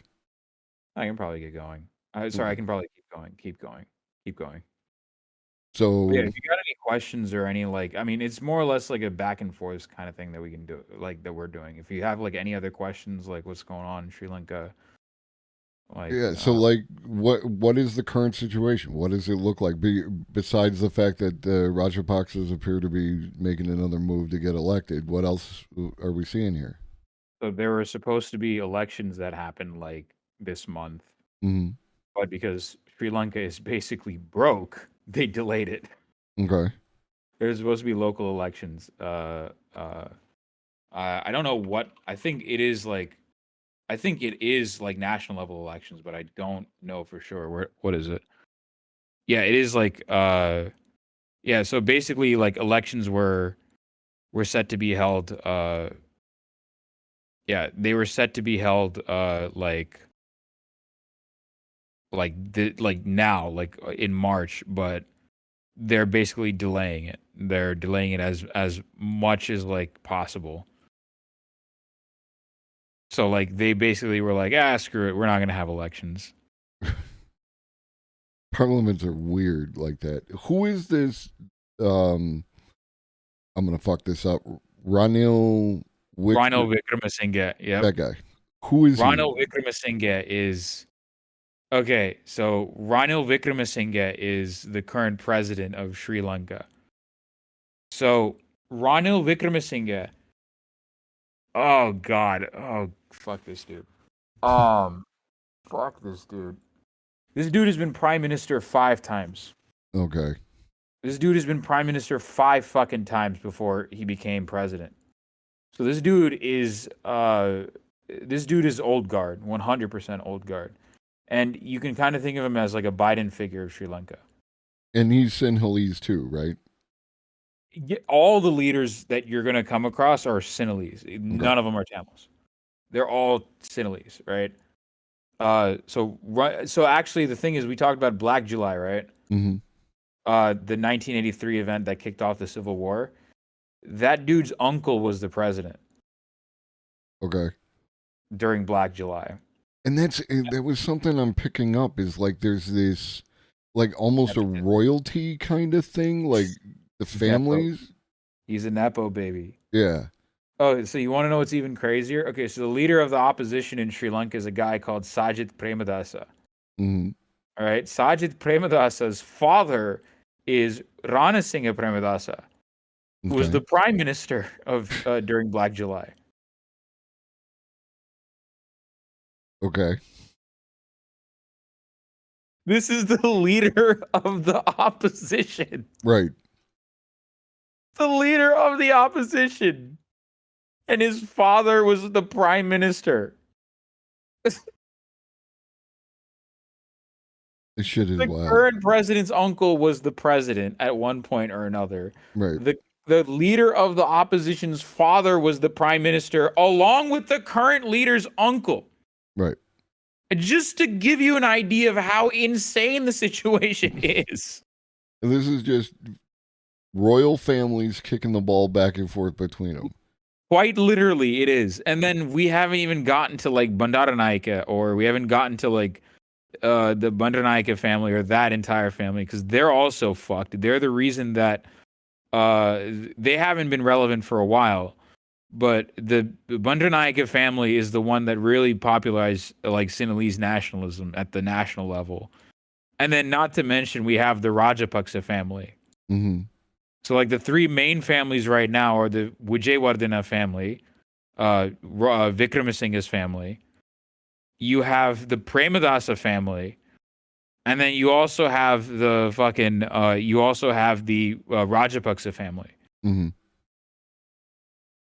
And they're not just like politicians; they also like control a majority of the businesses and whatnot, right? Yeah, they have a lot of influence in like the businesses in the business sectors as well. Yeah. So the royals, like this is really what it comes down it's to. It's literal aristocracy we're dealing with here. Right. It's political aristocracy we're fucking dealing with here. It's madness. With this current situation is madness. And so like even if there was an election, what kind of changes would we expect to see, if any? Same shit, different people. Right. Basically. The president is part of the UNP. Mm-hmm. Right? So is part of the United National Party, which is like the oldest party, one of the older parties of Sri Lanka, right? Mm-hmm. He's the current president, right? His prime minister,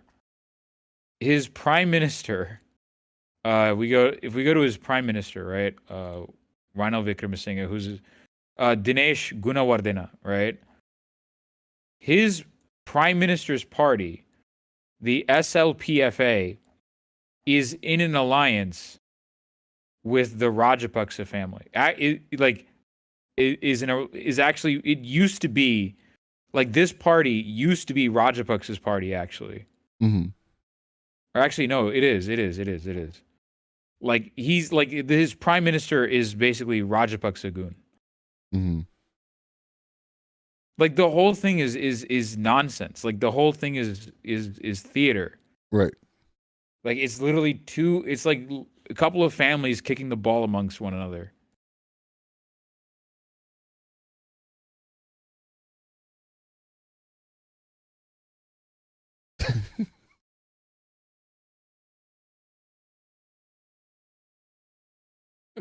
Like it's madness. It's genuine madness. It is. It's like, and like I watched this video by an economist about it, and like, there he was talking about like the economic. He's an economist, so you know you have to take everything that they say with a grain of salt. But at the same time, he seemed to be sympathetic to the nature of systems and like that. And he was talking about how that a lot of um the exports that Sri Lanka has are available elsewhere without dealing with the unstable nature of the country, right?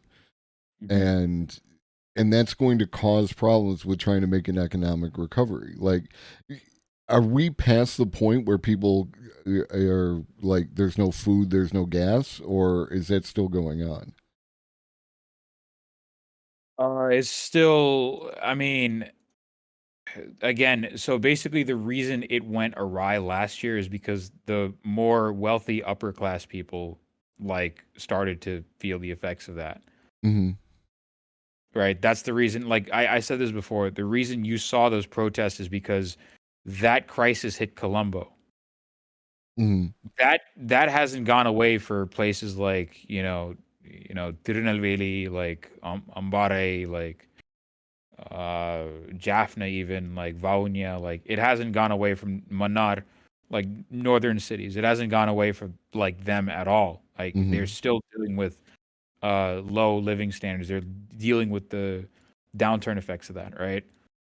But as far as like, upper middle class rich people, yeah, like a lot of them are more like comfortable now, basically.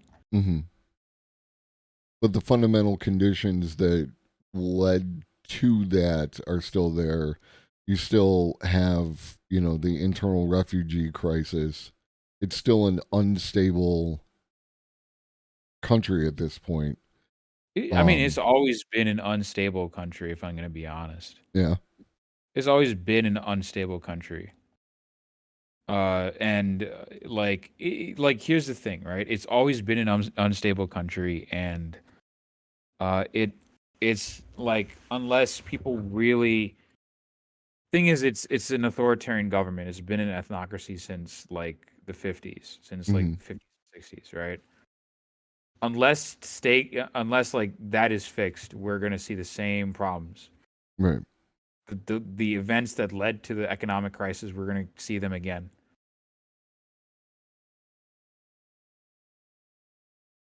And that's how it's gonna work. We're gonna see those exact same problems again. And there's no aspect of people in government who are interested in devolving that power down more to the people. No one. I mean, there are obviously opposition Tamil leaders that are like, yeah, do this. Sure. Right? But among like the Sinhalese, like mostly no. Right. In that the nationalism that led to Rajapaksa is like still strong there. Like this is a continuing it's very issue. much strong. Like they're very strong. Yeah. It's like it's gotten to the point where like, so there people often believe that Sri Lanka is like Sinhalese. Mm-hmm. Like it is like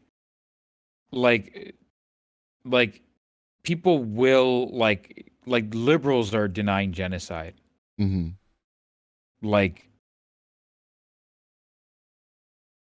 they'll be like, oh, the Rajapaksas maybe committed war crimes, but I wouldn't call it a genocide. Right. And it's like, are you sure about that? Right. I got this documentary you can watch it, and if it's pretty clear to me, like there's no question, and like without getting into the whole discourse regarding what constitutes a genocide, it's one of those things you know it when you see it. It's like if you are It's clear cut, not even Right. close. Like this is as close to a modern day Holocaust as like we can get. right, like Like they put people in camps, they murdered a bunch of people outright. Like the there's only no like question. the only thing that was missing was the fucking gas chambers. That's Right. it. Right. It was literally a fucking Holocaust. Yeah. Like it's so like what happened in Sri Lanka is so bad, right? That Tamils actually refer to Hitler as the German Rajapaksa. Okay. Like that's how bad it was. Yeah. Right? That's how atrocious what the Sri Lankan government has done over the decade. Like, let me just link something just to give you an idea, right? Yeah. I want you to pull this link up. This is one of my favorite links to pull up just to show you how depraved what happened in Sri Lanka was.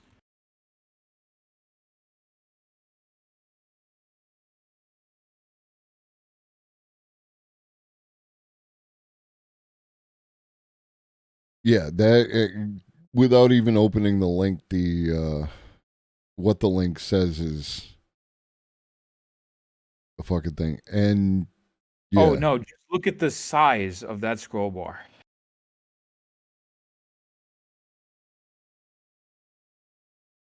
Yeah, holy shit. Just look at the size of that scroll bar. Obvious content warning, trigger warning for anybody who clicks the link. It is. And then it's like, it starts off with talking about like 50s, 60s, 70s. And then when you get to like the 80s, it starts breaking it down by year. Right? So obviously, significantly more documented events. And then 1996 goes on, 1997 goes on, 98. Like this is a lot.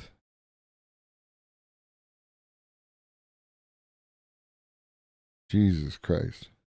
In 2017, human rights groups confirmed that Sri Lankan security forces were still sexually assaulting and torturing scores of Tamil. 2017. Yeah. 2017, by the way. This was what, 6 years ago? Yeah. 6 years ago. This was 9 years. Sorry, 8 years after the end of the Civil War. 2017. This is like post Gangnam Style, okay? This is like 3 years after like Gangnam Style, right? Wait, when did Gangnam Style even come out? When did it come out? 10 years ago. Yeah.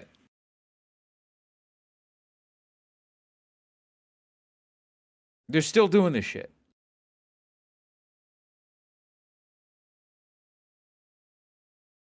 And this is the stuff that's documented, by the way. Right. We don't even know what the fuck they've been doing behind closed doors. Yeah. This is tip of the iceberg kind of thing. And if shit like Abu Ghraib pissed you off and upset you, this is like that is like a tip of a iceberg compared to what I'm looking at here.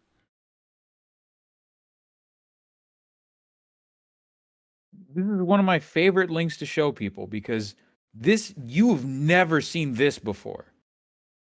And this is like rage inducing. Yeah. This There's is 245 what you call it, footnotes, or the attributions, references. 245.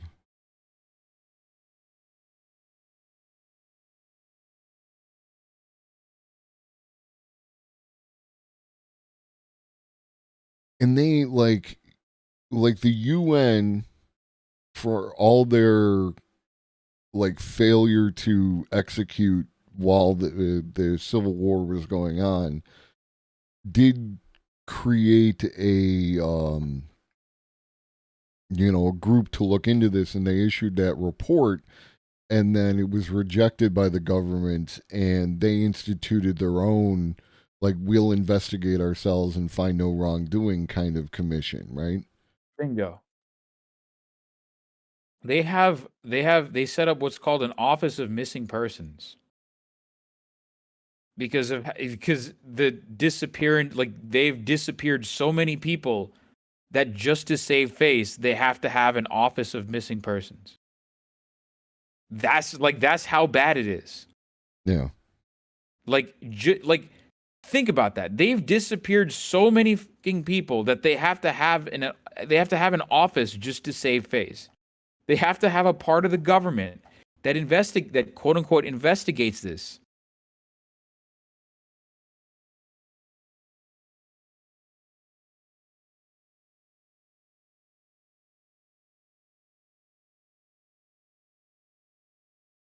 So you can just read. Like, if you go to 2009, second last entry.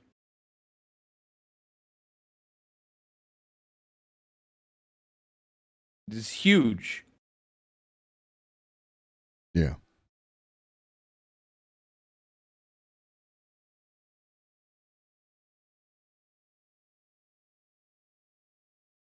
This shit is rage inducing. Yeah. Like, this stuff gets to people. Like, one of my friends, or not one of my friends, one of my Sandy, right? One of my my ex mods' neighbor used to be Sri Lankan Tamil, right? They used to live nearby, and this sort of thing was so common that when they moved to India, the son in that family would literally find, every time they would go out for, like, they would go to visit family members, right? The son would literally just look for cupboards to stuff his sisters in, just in case the army comes in. Jesus. That's how bad it is. Right. That's how bad this shit is. That's how rampant it was. And people in Tamil Nadu do know, like, to a certain extent, how bad, like, this is. Mm-hmm. Like, a lot of us in Tamil Nadu do not like the Sri Lankan government. We hate it. We hate the Sri Lankan government. Right. But the reason they've gotten away with this for so long is because of the sheer fucking ignorance of it all. Like, you look at Bollywood films, you look at Indian films, like Hindi films, right? They portray Tamils as terrorists still. And on top of that, there's a movie called I'm just gonna say it once and I'm not gonna repeat it, so it's because it's a throwaway movie. What was it? Madras Cafe or something like that. There's a part in it that really pissed me off, right? Basically, the main guy is an Indian Army guy, right? And it turns out there's a news, like, halfway through the movie, the journalist that he's flirting with, right? He's married, by the way. The journalist he's flirting with finds the story of what actually happened in Sri Lanka, does like a news story, and then they publish the fact that the IPKF did war crimes in Sri Lanka. And then the way the movie addresses that is they just say, like, oh, they're just muckraking. And then they just never address it again. They don't come back to it, and they don't come back to it like, oh, wait, we were wrong. The Indian Army actually did this, right? The Indian Army actually did this. Mm-hmm. Right? No, they don't address it again. Like, they just, like, oh, it's like no big deal. They're lying.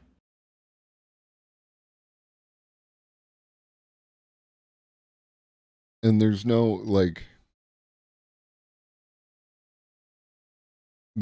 counter when things appear in pop culture, like a movie, right? Like that that gives one side.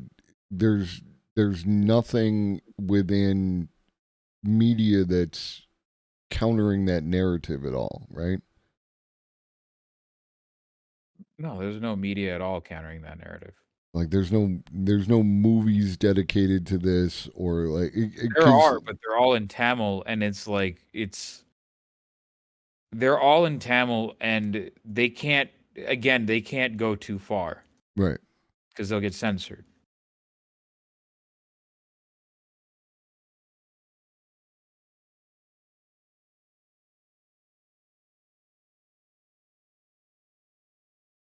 You know who's a rising star in like Sri Lankan politics right now? You want to know who?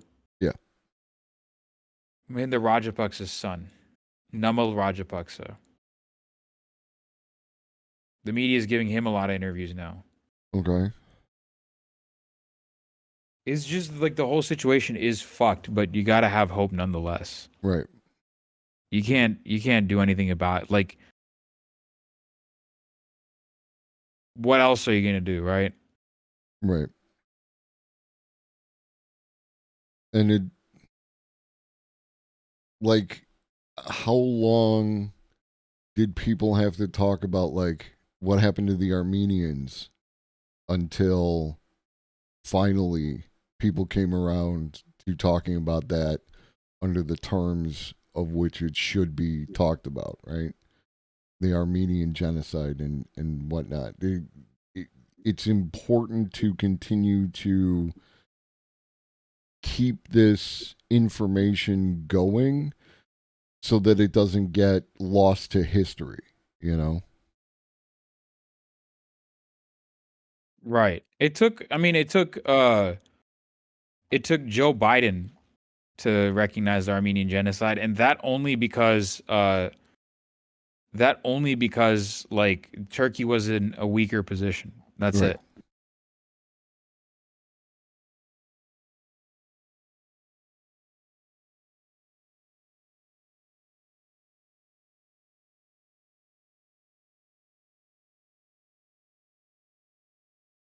Grimpy in chat, not sure if this was mentioned before, but the general who oversaw the sexual abuses of the military listed above is currently Sri Lanka's chief of defense. Yeah, I'm not surprised at this point. The general who oversaw the sexual abuses of the military listed above is Sri Lanka. What's the name?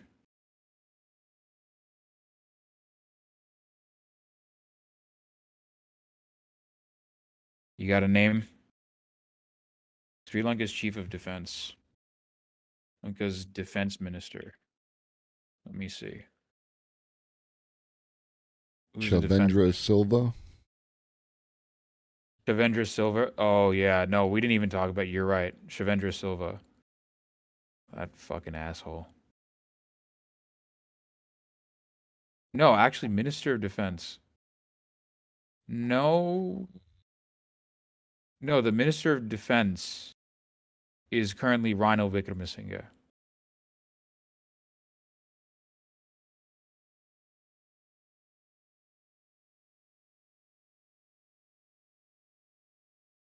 You're probably thinking of something else. Let me see. Shavendra Silva.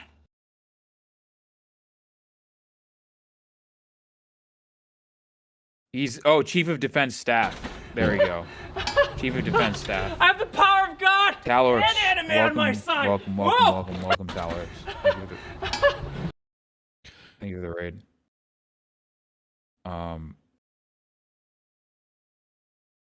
We just got done talking about serious shit. Serious shit. So Serious. we apologize for the lack of hype, but we appreciate the raid. Yeah. Serious business. Content warning, trigger warning. We're talking about serious subjects and and like that, but it's important. Again, like I want to qualify that, like there is some stuff in here that could that could affect people, but by the same token, like do your best if you can to to steel your guts and listen and share the information and be about that, because that's what needs to happen. Yeah, like for far too long, like people have like let this information just fall by the wayside. Right. For far too long, people have like just let this information fall at the wayside, and that can't happen anymore. Yeah. So I'm looking at Shivendra Silva, and on February 14th of February 2020, the United States Department imposed sanctions in the form of a travel ban preventing General Silva and his family from entering the United States, having What was the found, date? I think I know. I think I know who actually did it. okay, 14th of February 2020. I think it was 14th of February 2020. Yeah. Okay, I think I know who did it. I think it was Mike Pompeo that imposed those sanctions. Well, It's- oh, yeah. This is the most insane. This is the most insane thing. It was Mike Pompeo, right? He was what was he? He was the Secretary of State. Yeah, it was Mike Pompeo that imposed those sanctions. Yeah. Yeah. When the worst person you know makes a good point. Right. Exactly.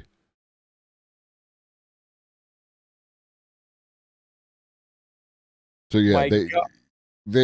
but that's again taking hope where we could find it. That action, even though it was just against a guy in his family, as opposed to like anyone else, or like the whole government or what have you, is like up to 70,000 Tamil citizen or civilians were killed. They're at least recognizing that fact. Whether implicitly or explicitly, yeah. Right. But he's still out here. Huh? He's still out here. He's like, Eh, was appointed by President Rajapaksa to head the National Operations Center for Prevention of COVID-19. How bad was COVID in Sri Lanka? COVID basically destroyed the tourism economy in Sri Lanka. Right. So the Easter bombings in 2019 was the Easter bombings in 2019 were what the Easter bombings in 2019 were basically what kind of began the massive decline in tourism in the area. And then what really killed it was COVID. So that helped contribute to the economic crisis in Sri Lanka. So, yeah, it's partially due to COVID as well. But most of it is government mismanagement. By the way, chat, trigger warning, I'm going to place, for all the raiders who just came in, I'm going to place another chat. I'm going to place the link again in chat. Trigger warning, all the stuff, like just by the name alone, you can probably tell. Oops, that's not the link I'm looking for. This is it. Click the second link. Yeah, that link, that just by the name alone, it's not going to be fun, right? It's going to be very depressing. It's very serious. But if you can, again, like if you can handle it, if you can stomach it, please look at that, right? Just look at that, and you'll see basically like the kind of atrocities that happen in Sri Lanka. Yeah. Like, and people will call out, like what happened in Nanking, right? Like, it's not like that this kind of stuff is not acknowledged under different circumstances. It is very specifically being ignored under these particular circumstances. Right. Exactly. Exactly. People are trying to deny this. They're trying to deny all the messed up things that happen in Sri Lanka. Right. And like a lot of the stuff that happened was, I mean, they're trying to deny the genocide of Tamils in Sri Lanka. Right.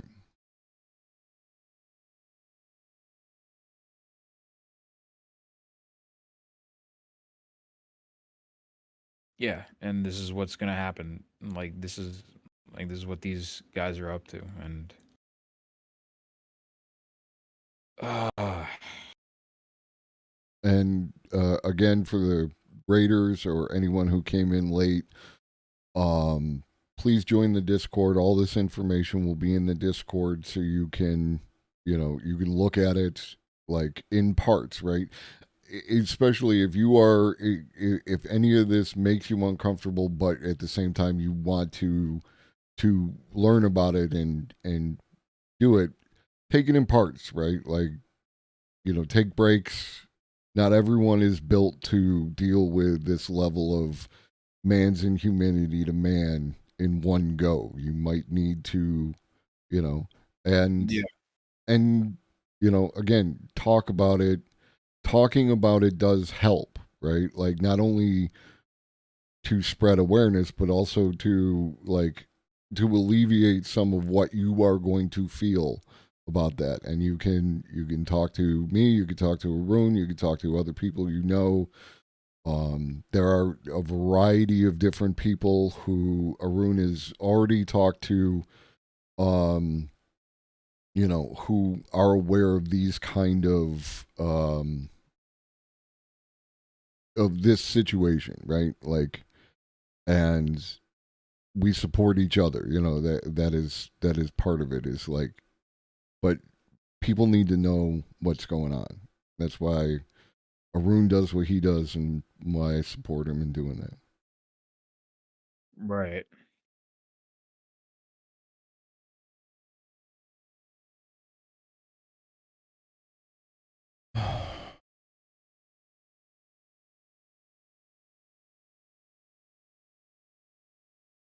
What else? Yeah. That's about it. There's not really much of a happy ending we can end this on, but Right.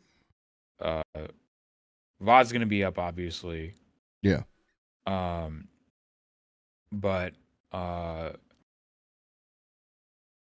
yeah, it's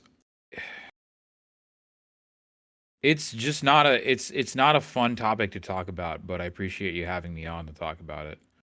Absolutely. It Like, yeah, and I am doing some. I am gonna try and do something to, because again, May 18th is gonna again, May 18th is coming soon, which is when the Tamil genocide, or well, not, it's not when the Tamil genocide happened, so to speak. It's ongoing, right? It's been going on, and it right. is going on right now. Genocide is a process, right? Um, but uh, yeah, like I'm gonna do something to commemorate like what is going on, and I'm gonna figure something out. Might have some Sri Lankan Tamils come on to talk about it, talk about their experiences, talk about what the hell's going on there. Mm-hmm. Um, and you know, that's basically it. You know, that's what I plan on doing. I want to make sure that this does get the attention that it fucking deserves, because Right. you know, how long are we gonna go? And again, this isn't the only struggle that exists, right? Right. I'm focusing on it because again, this shit is affecting like our our brethren, my direct brethren, right? My Sri Lankan Tamils, right? Right. So like that like one thing that fucked me up was they killed the leader's son, right? Mm-hmm. The LTTE leader's son, Balachandran, right? They killed that kid when he was 12, and I was 12 at the time. Mm-hmm. What they did is they tied him up, right? Fed him bread and made him walk around like he was a duck or something, and then put 5 holes in his chest. Mm-hmm. They shot 5 holes in his chest, and then he died. Right. They shot a kid.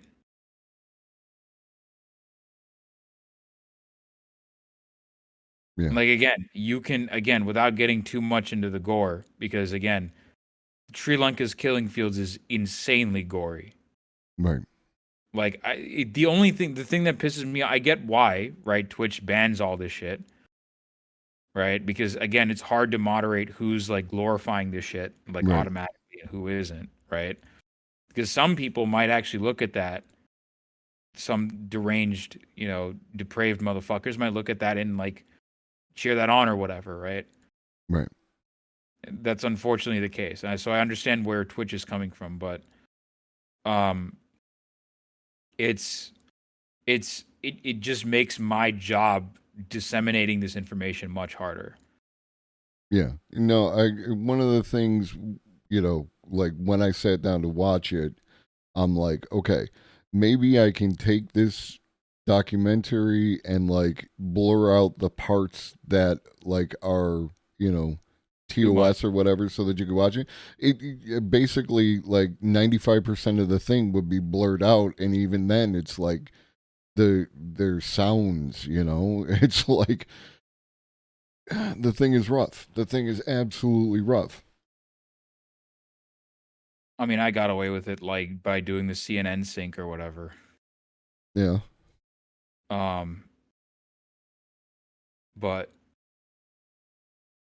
it's like it's fucking rough.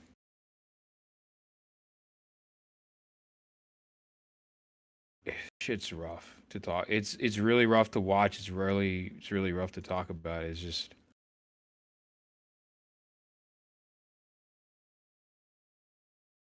yeah.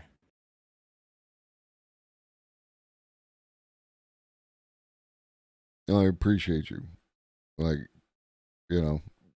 I appreciate the fact that you took this on, that you are, like I know I've been observing what you, have gone through trying to get this out, trying to take opportunities, choosing not to take opportunities because you didn't think it was going to go the way it needed to. I know at least a portion of what this is been like, and you are a solid dude, and I just want to do the right thing. That's it. Yeah. This is the right thing to do, and then I'm doing it. Right. And it's the hard thing, but again, you're doing it, like, and And the thing is, it's not even like it's hard for me to talk about, but like, again, I don't have to live like my family is all fine. Right. None of my family is Sri Lankan, right? They're not from Sri Lanka. I'm not Sri Lankan Tamil at the end of the day. That's a privilege I have. Right. Right? When I talk about all this. I know people whose family members were both were killed by the Sri Lankan forces. Mm-hmm. It's not fun. It's fucking horrifying. Right. But that's the real life existence of some of these people, and if no one else is going to talk about it, it takes people like yourself to step up and talk about it and do what you can, right? Yeah.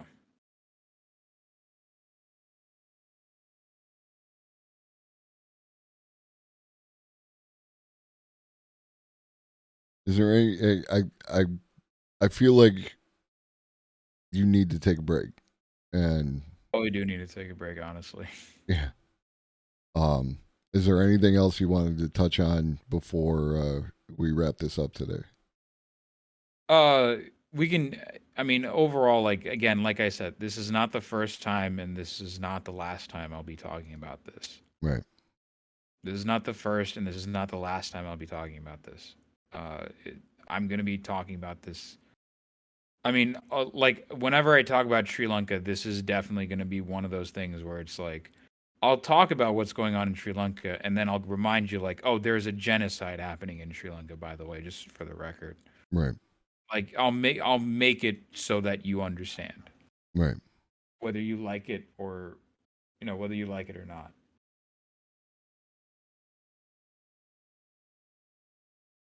Sorry, I'm getting notifications on the other side. No, you're fine. Well, I appreciate you coming on.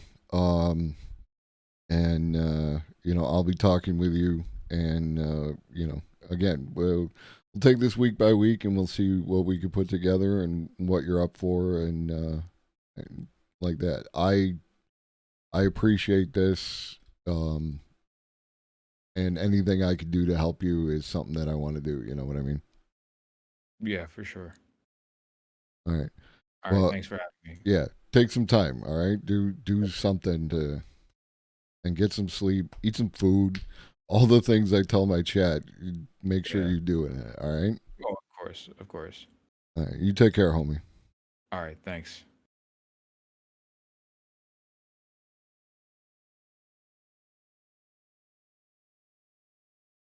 All right. Okay, from a technical aspect, I was able to do all the things I wanted to do with Discord and everything else, and to keep everything kept rolling. Again, let me put this out here. This is the Discord. All the information covered today, all the information covered last week. Hopefully, we continue to move forward with this, talking with Arun every week, and any information regarding Indian, South Asian politics, any of these things are going to be stored in the Discord, so you have access to. Again, I don't want to sound like I'm forcing you to watch Sri Lanka's killing fields, but if you can, you should. Right? It is important. I can't stress this enough. If nothing else, the aspects of it that, like, this, again, this is not an isolated incident. This is just an incident where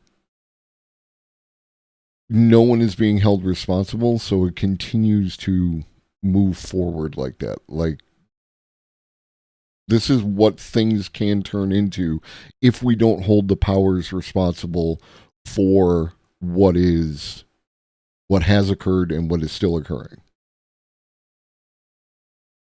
And those people deserve better.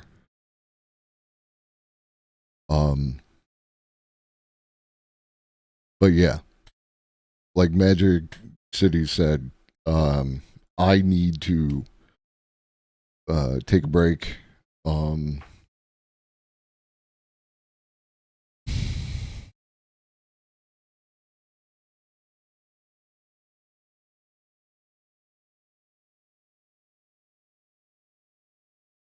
Unrelated to anything that we've talked about, but still a solid person. I'm going to raid you all into Kai Pewter's chat. Stick around for the raid. Give Kai Pewter a follow.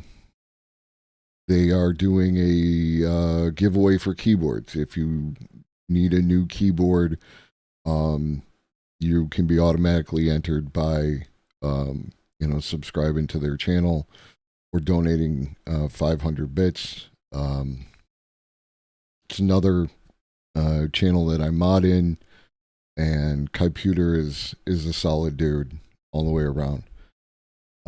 In the meantime, drink your water, eat something, take your meds if you forgot. Shuggy loves you. So do I. And we'll see you here on Friday.